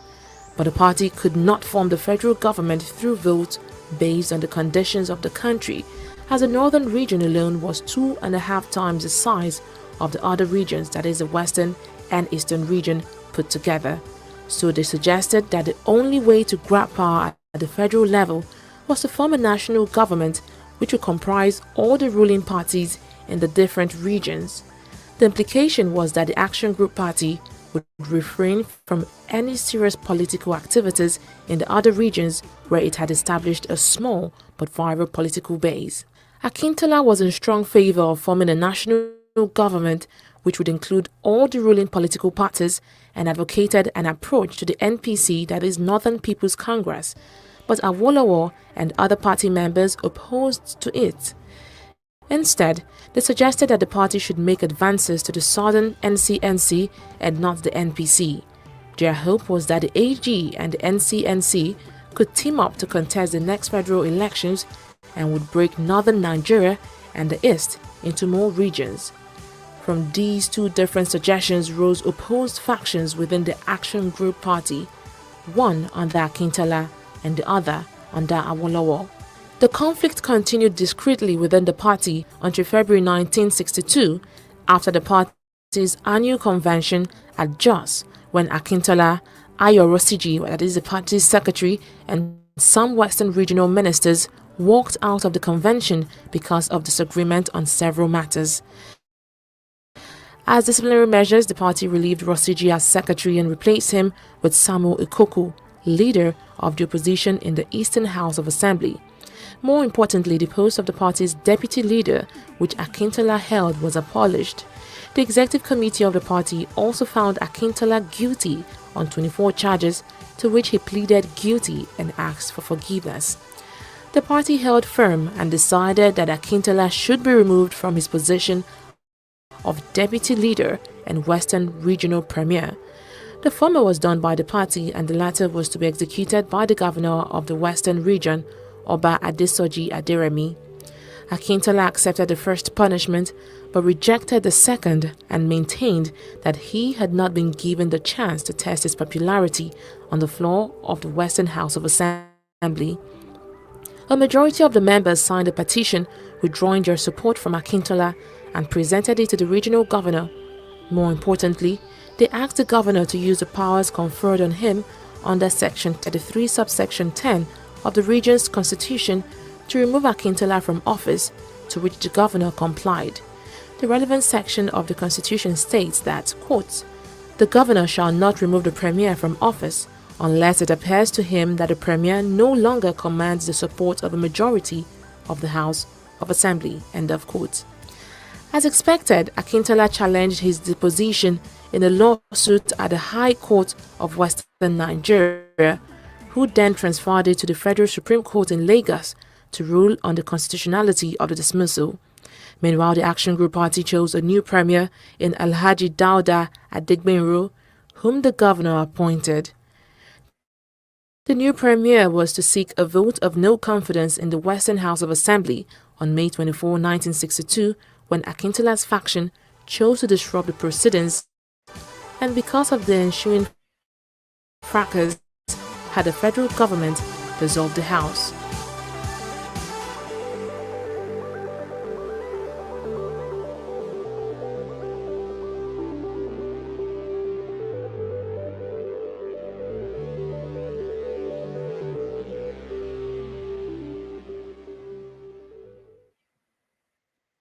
After both premiers, Adigbenro and Akintola, petitioned the Prime Minister, Alhaji Abubakar Tafawa Balewa, the assembly was reconvened again. Unfortunately, the outcome was as severe, even worse according to witnesses, as the first time. Because of the chaotic atmosphere, the Prime Minister, Alhaji Abubakar Tafawa Balewa, declared a state of emergency in the West on May 29, 1962, before an emergency session of the Federal Parliament. Obafemi Awolowo, leader of the opposition, replied that a state of emergency did not exist in the Western region, as the violence was only confined to the regional House of Assembly, while the rest of the West was calm and quiet. Awolowo's objection was to no avail when the Federal Parliament passed a bill that declared a state of emergency in the West with the right to detain and restrict persons, and the imposition of curfews, with the appointment of Dr. Moses Majekodunmi, a distinguished gynecologist, a senator and federal minister of health, as sole administrator of the West. Majekodunmi's first act was the service of restrictions on a number of people. These include the two premiers Akintola and Adigbenro, Obafemi Awolowo and R.A. Fani-Kayode. While the restriction orders on Akintola's faction and NCNC members were lifted in barely 2 months, those on the Action Group members remained restricted. Dr. Majekodunmi also instituted a commission of inquiry headed by Judge Baptist Ayodola Koka of the Lagos High Court into corporations owned by the Western region, and the commission reviewed instances of poor administration and misappropriation of public funds for the benefit of the Action Group Party. The report came down hard on Awolowo and other AG members in his faction, but exonerated Akintola. The stage for the final act was set in the Commission's report of treasonably felony on Awolowo and his AG members. Searches the Nigeria police carried out in the country during the emergency period in Western Nigeria revealed large quantities of arms and ammunition, which some AG members imported into the country to be used allegedly to overthrow the federal government. Obafemi Awolowo, Anthony Enahoro, as well as some 24 others, were charged with treasonably felony and conspiracy to overthrow the federal government. Awolowo was sentenced to 10 years, while Enahoro and others were sentenced to 15 years in prison. These actions led to the demise of the Action Group, and on December 31, 1962, the state of emergency was terminated. On January 1, 1963, Akintola was reinstated as premier of the Western region with the formation of his new party, United People's Party (UPP), which consisted of those former Action Group Party members he was able to win to his side on his expulsion from AG. It was a coalition government which was formed by the UPP and the NCNC, which had previously formed the opposition. The Action Group Party, which had previously formed the government of the Western region, now moved into the opposition. In 1964, the UPP had evolved to be the Nigerian National Democratic Party (NNDP), with Akintola as leader and as friend of the ruling party NPC. Hence, the 1964 Western regional elections gave the NPC another chance of maintaining its political power in the country in the face of all the overwhelming odds against the NNDP. Should the election be free and fair, it was left with one alternative: to rig the elections.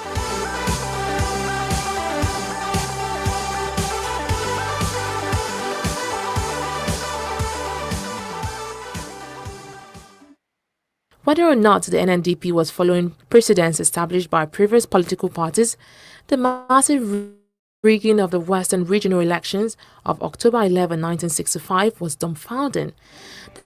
The methods of electoral fraudulence employed were the familiar ones, but the scale to which they were used was overwhelmingly much more severe.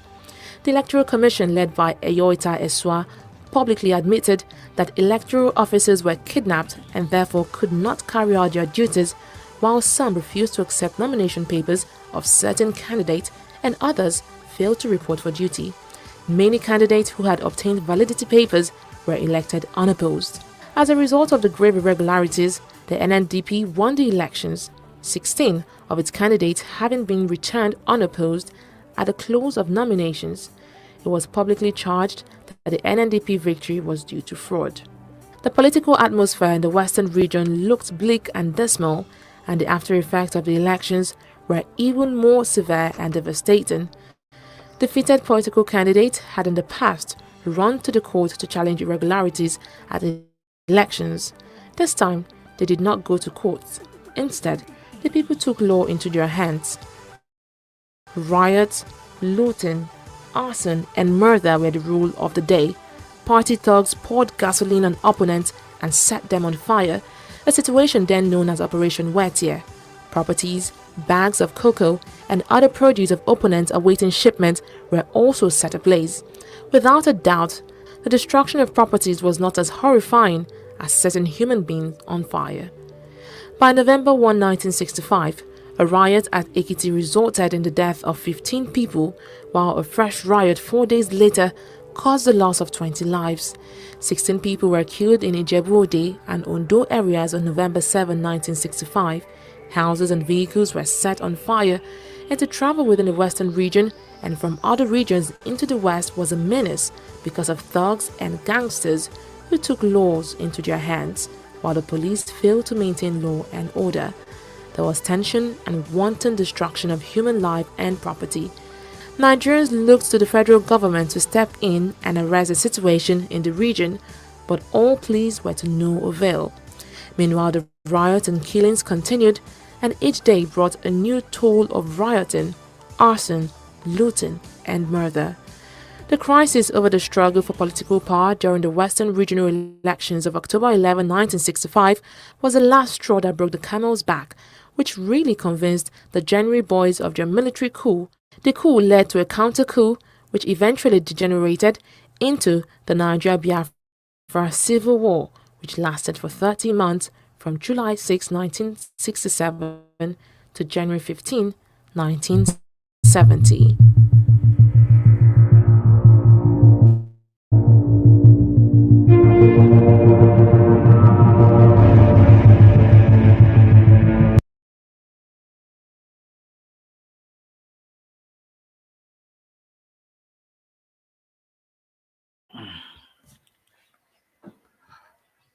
I hope you guys understand this about 10 to 30 minutes teaching. This is what caused the queue about the 5 major, the target Igbo queue.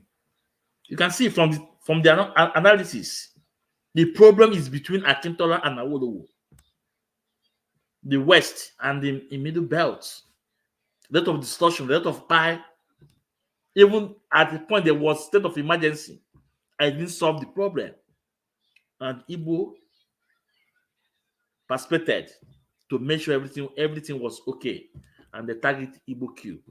And millions of our fathers, mothers, uncles, sisters, aunties, we are slaughtered. And you want us again to come again to save the station. At the end of the day, give us the bad name to find an excuse to buy us. Mr. Yusuf, we say no to it. We say no to it.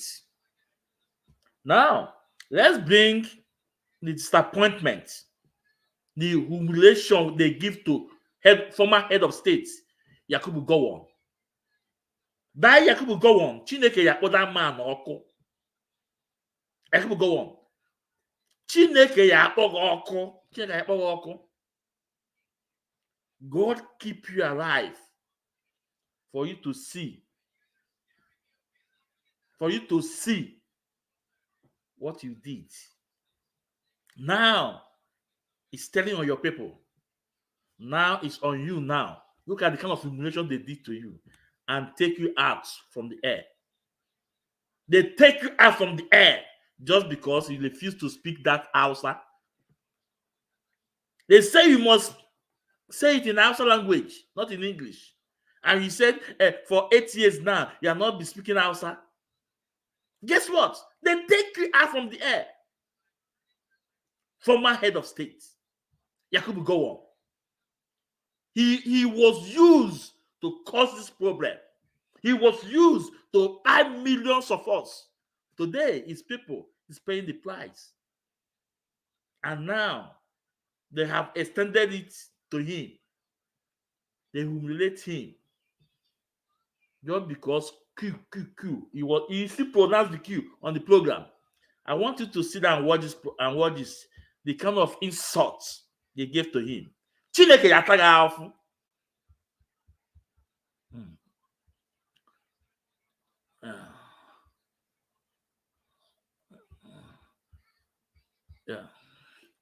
Yeah. Wait a minute. No, who told you that I'm going to do it in Hausa? My goodness. Look, for almost 80 years, I've only been speaking mostly in English. And Hausa? Your Excellency, you're not reading. You're not reading, sir. What I'm not reading? You're just saying. My goodness. Translation, right? No, it's not. In fact, I cannot do the translation. No, you know, this is an ambush. This is a coup. You see? This is a coup.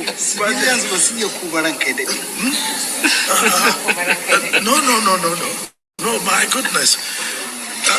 Honestly, look, my Hausa is not good enough for me to say it in Hausa. If I'm talking to you, just person to person, whatever rubbish I say or use, you might accept. But to do this, to go.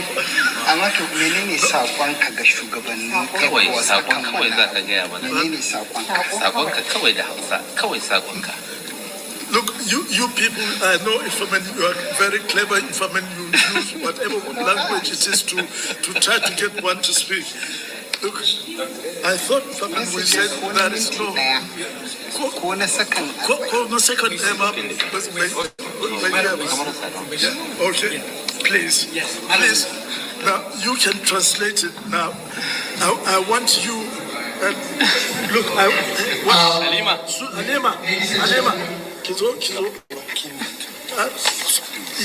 Please, you see, they want me to sort of say this in Hausa. And I sort of said, look, I'm not in a position. I've forgotten how to do this many years.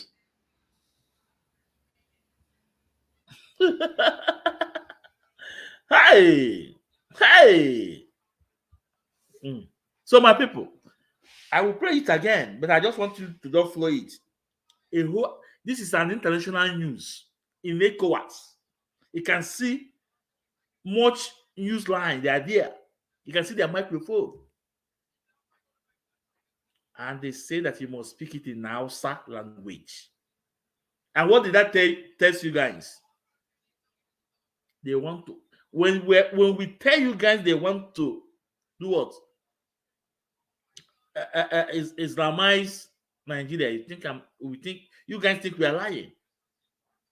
And it's so much important news, international news, ECOWAS. They said, no, you must speak it in Hausa.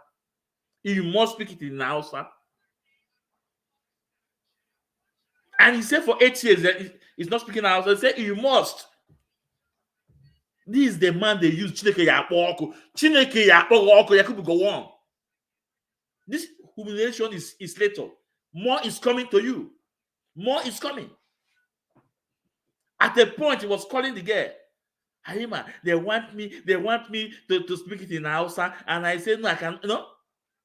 Can you imagine that? When we tell you they use him, even at his old age, they are still using him. Even at his old age, they are still using him. And he even mentioned coup. Because that coup, they use it, it's a very word, they use it, it's always in his mouth. He must surely confess. He must confess. He says an ambush. Because he knows what he did when he was still relevant. When he was still relevant, he knew what he did. He knew the meaning of ambush. He know what they call this a coup. You know. And guess what? One of the man tell them, okay, no problem. Last thing, we have to take him off the air. I will show the guy. The guy on white by his side. Wave hand for them. Okay, they know what to do to him. They took him off the air from NTA. What? No, the highest humiliation. Insult. Let's repeat it again. But this time around, I will be saying something. Wait a minute. No, who told you that I'm going to do it in Hausa? My goodness. Look, for almost 8 years, I've only been speaking mostly in English. And how? Can you imagine? He said, wait a minute. Who told you that I'm going to do it in Hausa? Who told you? You're asking them who told you. Who told you not to obey the decision from Abuli Accord? I'm asking you, go on. Who told you not to respect the Abuli Accord? You're asking them who told them. It was the same master that told you not to respect that Abuli Accord. They are the same master today. They are the same master. Let's continue. Sir? Your Excellency, you're not reading. You're not reading, sir. What I'm not reading? You're just saying. My goodness. Translation, right? No, it's not. In fact, I cannot do the translation. No, you know, this is an ambush. This is a coup. You see? This is a coup.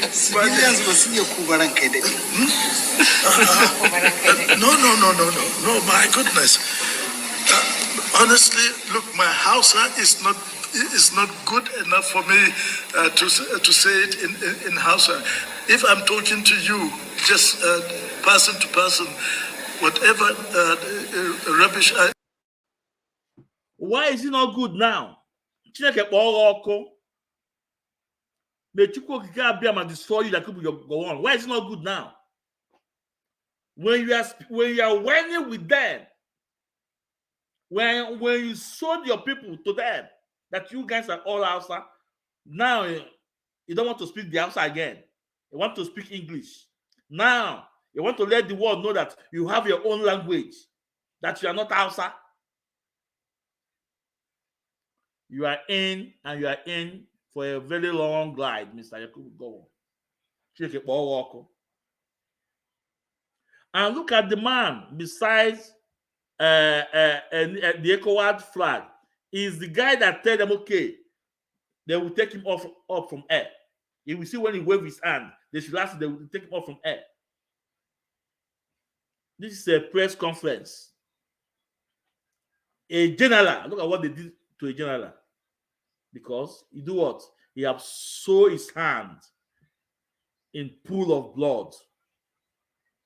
Millions of people that are by is on this man's head. Let's continue. I say or use, you might accept. But to do this, to go. Amma to menene sakonka ga shugabannin kawai sakon za ka gaya mana menene sakonka kawai da Hausa kawai sakonka. Look, you people, I know you are very clever. You use whatever language it is to try to get what. Now, you can hear what he said. I know you people know how to use people. You know that they use him then. Look at what he's saying to them. I know you people know how to use people to do what you want. Because he have realized that he was used then. And even at the old age, they still want to use him. Let's continue. Want to speak? Look at the man. I thought we said that is no. Second okay, please. Yes. Please. Now you can translate it. Now, I want you. Look, Alima.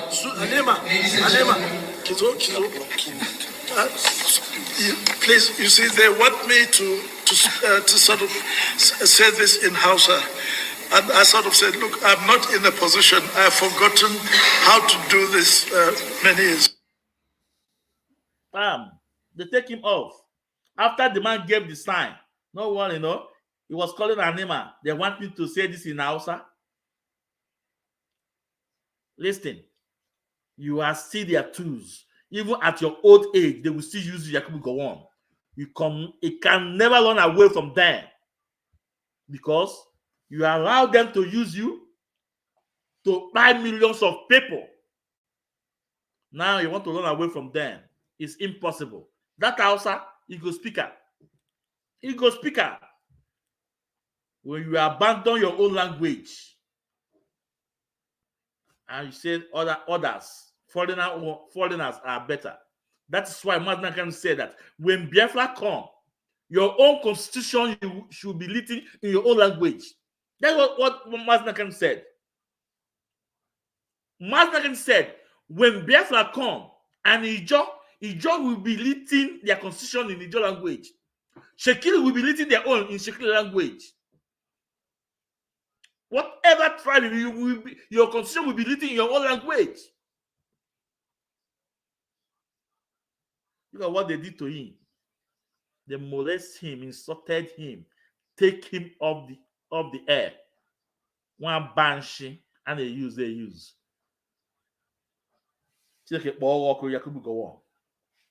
Our people are gullible. Now, let me go to, because I'm trying to wind down because this is more than 2 hours. There was something I want to let our people know. Come, if you are an autopilot, federal government in their side, come here. If you are Biafra government in exile, not Simon Eta, come here. Come here. You guys know me. I will continue telling you guys the truth. It doesn't matter the way I say it. If it sounds so love to your ear, it's up to you. It sounds good to your ear, all up to you. But I must tell you guys, I must speak it out. You guys are gullible. You guys are too gullible. You will claim that Mazi Nnamdi is your leader. Mazi Nnamdi is never your leader. Because if Mazi Nnamdi is your leader, you have to learn 1 or 2 things from Mazi Nnamdi. Mazi Nnamdi teach us how to ask questions. I want to Mazi Nnamdi how to ask questions, difficult questions. That's why Mazi Nnamdi introduced Q&A, question and answer.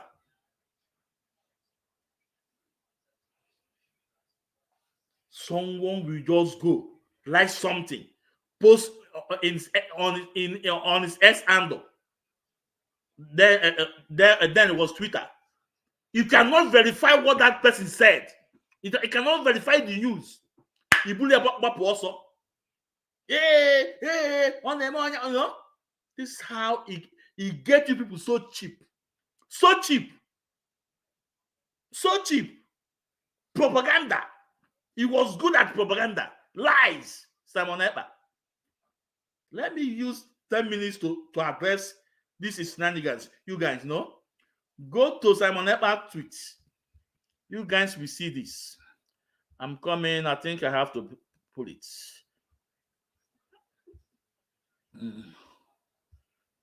I told him anytime he mess up, no, agwa.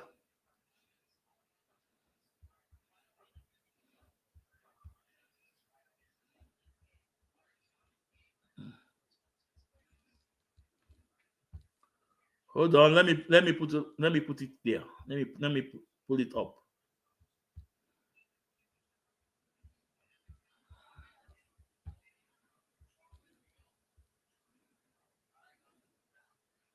Let me pull it up. One, okay.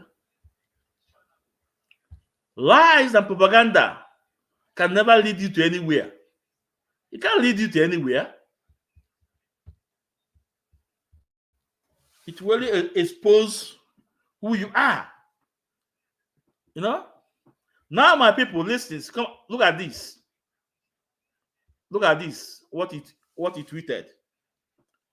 Although he did not say anything, you know, he was just laughing. He was just laughing. He posted this because he posted one earlier, and that one earlier, let's address that one earlier before this one, so you understand what I'm saying. Now, look at the one he posted. To deceive you gullible ones. Umokoko. Look at the one he posted. This go to his Twitter and you will see this tweet. He said, breaking news. We are waiting for you, Musa. You have killed our women and children for years, and we are now killing you back in defense of our land. If you come by yourself, we will buy you. You join at headquarters Nigerian Army. Recall that in 4 days, the Biafra Liberation Army neutralized 18 armored tanks, including all their machineries. Over 500 of their terrorists eliminated in Biafra land in 4 days. Now, see what he copied, attach it, because he went to go and bring this news. He said, Nigeria military will avenge the mass dying of our officers, soldiers, Chief of Defense Staff, Musa, vow. Now, how smart this guy is, and you guys cannot even ask question. He made sure he cut off from this Saturday Reporter news. He cut off the date. He cut off the date, and if he click on it, he cannot read the news. It's just a photoshopping. He just made the photoshopping and make sure he cut off the date. Listen, my people, get on to. I want you guys to go to my page. You will see the body of this news in my page. Of this news. This thing happened last year. Last year, August. And this thing happened in Niger. When bandits neutralized a lot of Nigerian armies. This news have nothing to do with Imo State. Have absolutely nothing to do with Imo State. I said, go to my page. Mazi Ikechukwe's Maze. You will see the news of this capture now. You go to Ikechukwe's Maze. You will see the news full. This thing took place last year, August, at Niger State. It has nothing to do with what happened, what is going on in our land in Biafra or Imo State. It has nothing to do with what's happening in Igbo land. It has nothing to do with Imo State. But guess what? He went to go and bring the news and cut the picture and cut the headline and attach it on the Twitter, because we know that Imo State governor brought military on our land. The Supreme Court governor. So he attached this. What's the message he's trying to tell you guys? You cannot live on propaganda. You cannot live on lies. You can't. Why can't you guys ask questions, because all those autopilot? All those autopilot. You guys are not zombie. You guys are learned. If you think what I'm saying is lie, what you have to do, the simple thing you have to do, please write these words on this portal, put it on Google and click it. It will bring this news up for you. It's a simple thing. Every news from this show, so-called PM, verify it.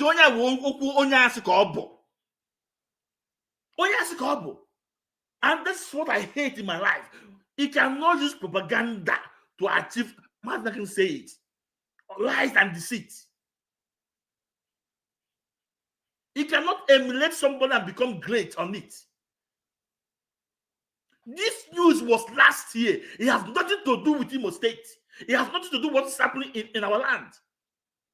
But you gullible ones, once the moment he saw this on his Twitter, he said, hey, yeah, no? And I saw a lot of people are talking about it without verification. Una shame they shame me. Una shame they shame me.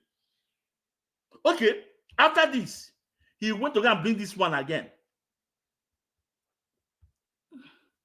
After this, he went to go and bring this one again. On this, he did not say anything. He went to go and bring this one again. On this, he was just laughing. Yeah? He said, no, the punch. Go to punch and lead it, you know. On this, he was not laughing because on this, because of this one happened this year, and it was today's news. He put the date. You can see the date. He allowed the date of this. Look at this. He allowed the date of this. Why didn't he allow the date of from Sarah Reporter? Why did he cut it off? Now, if you click on this has nothing to do with whatever is instating. The chief of commander or the chief of army was talking about the blackout, about the light not being light, that is affecting their mortuary. He have absolutely nothing. But to tell you how smart, I will say criminal, how smart this guy is, he did not even do what? As comment. He was just laughing. Because the date is here, you guys can easily find out about this. Because if you read it, there was nothing connected to Imo State about this, about this news. You see why I told you? You see why I told you guys? Yeah, Mazi Ezumezu, aka Nwa Ekwensu. Only on our page here, Mazi Ezumezu, aka Nwa Ekwensu. When I say things, I will tell you the evidence. When I told you that I'm a student of Mazi Nnamdi Kanu, for real, I'm a student of Mazi Nnamdi Kanu, you cannot push me out. You may know how to speak English, how to speak grammar, everything, but that common sense, one day when you're small, that common sense, all the Nisima no one. All the no Nisima no one. That common sense, all the no Nisima. You guys cannot verify. And then you move. And he will be using this kind of thing to cash out. The next thing will be fundraising. Fundraising, the next thing. That they have utilized about 18 armored tanks. One the Makwiri Nako. Carry equipment to utilize armored tank in 18. Now I don't want to talk about our men on ground. But whatever onye ma bunye egbe It's not maka Biafra. That person have my prayer. That person. No matter the camp that person, no. I always say this because a lot of them thought that only Neduba no be had to watch. No, the same thing I want to know that person be no be. But at the appointed time, the truth will come out. The truth will come out. He went to go and beat story of last year. What happened last year? And cut off the date out. And make sure that even the link, when they click it, the news will not come out. You attach it and they're your junk to deceive people. You are deceiving our people. You know,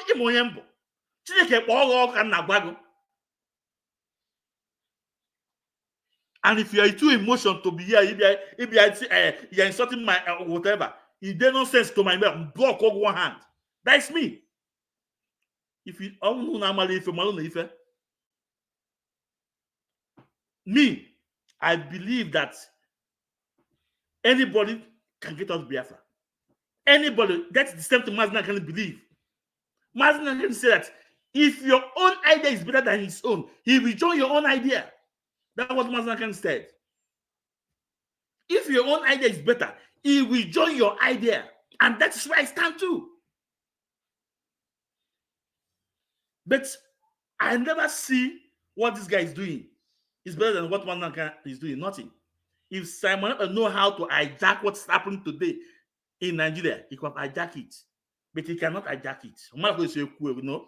Because even this is what I said. What Mazina can have said for a very long time, it's what is happening today. If he knows the way to hijack it, to tell you guys that he's the one causing what is happening in Nigeria today, he will tell you. But there's nothing he can do. There's no way he can hijack it. So, Mr. Hijack Akobo, he knows how to hijack things. How would somebody, he would take this news, attach here with this nonsense, to prove what? Did he actually prove? Did he actually prove Lunu? Those that leave the house of this seat will surely end up in shame. Only open up known how man you end up with shame. If you but you just can't. Why can't you tell the people the truth? This news have nothing to do with Imo State. This happened in Niger State last year, August. It have nothing to do with Imo State or in Biafra land. Yeah, I can say about today is not for his program. This is just what I want to collect. Not for his program. Can say about now. I want to go to. I don't have much time. No. I know. I need to wind down. No, this is 2 hours something. No. I need to short because after meet you at Polo Timbodombo, Tibus de Guato. After meet you Timbodombo, and there's one question I want to ask you guys to go and ask these jacket media worms. You guys should go and ask them this question: why, out of a sudden, all of them is shot from Achalugo to IPOB Fearless, to Elochiku, to Biafra Child, to Metusela, to Paul Atebe, to George Money, and Lion Man. Why, out of a sudden, they are shot when this guy is trying to parade them to political solution? Go and check what he's saying now. And you think he's the one saying it. No, it's from the master. And let me tell you, this is not from today. This have since last year they started planning it. Go and check his broadcast. He is telling you guys that you guys have to elect a leader. That it's time for you to elect a leader. This is not what he said. This is not now. These things have been planned since last year. And just because I have used my time so much, I have other things to do. I will not talk about it. Maybe after fundraising tomorrow, I will talk about it. Maybe on Sunday. I will on Sunday. They are now trying to push IPOB to a political party. But guess what? Mazi knows all this their evil plan. And our leader is coming out soon. Soon. Therefore, on this note, Mazi no nya fotara ka afu echi. Ndu nwoke ndu nwanya. Unu gbuo n'aka na iwe ọma, unu gbuo n'aka ekpe iwe ọma. Unu jebe ejebe, unu ya ejebe, unu na unu ya analụ. Onye ọbụla na-achụ unu ya enwe ada n'ihi na ọchụ nwa ọkụ nwa ada nwa ọkụ nwa ọsọ. Na mmiri unu ya anwa ma ngafe unu. Na ihe ọma ga na-eme na ndụ unu. Those my heart fans, and even those that are not my fans, that your heart is open. You have my player. But onye gbule nwanne ya n'ihi na onye gbu nwanne ya bụrụ odogwu. Onye gbule nwanne ya bụrụ odogwu. On this note, what do I know? On 26, Yoma Yemela, I know good news. Now for na ndana. He say.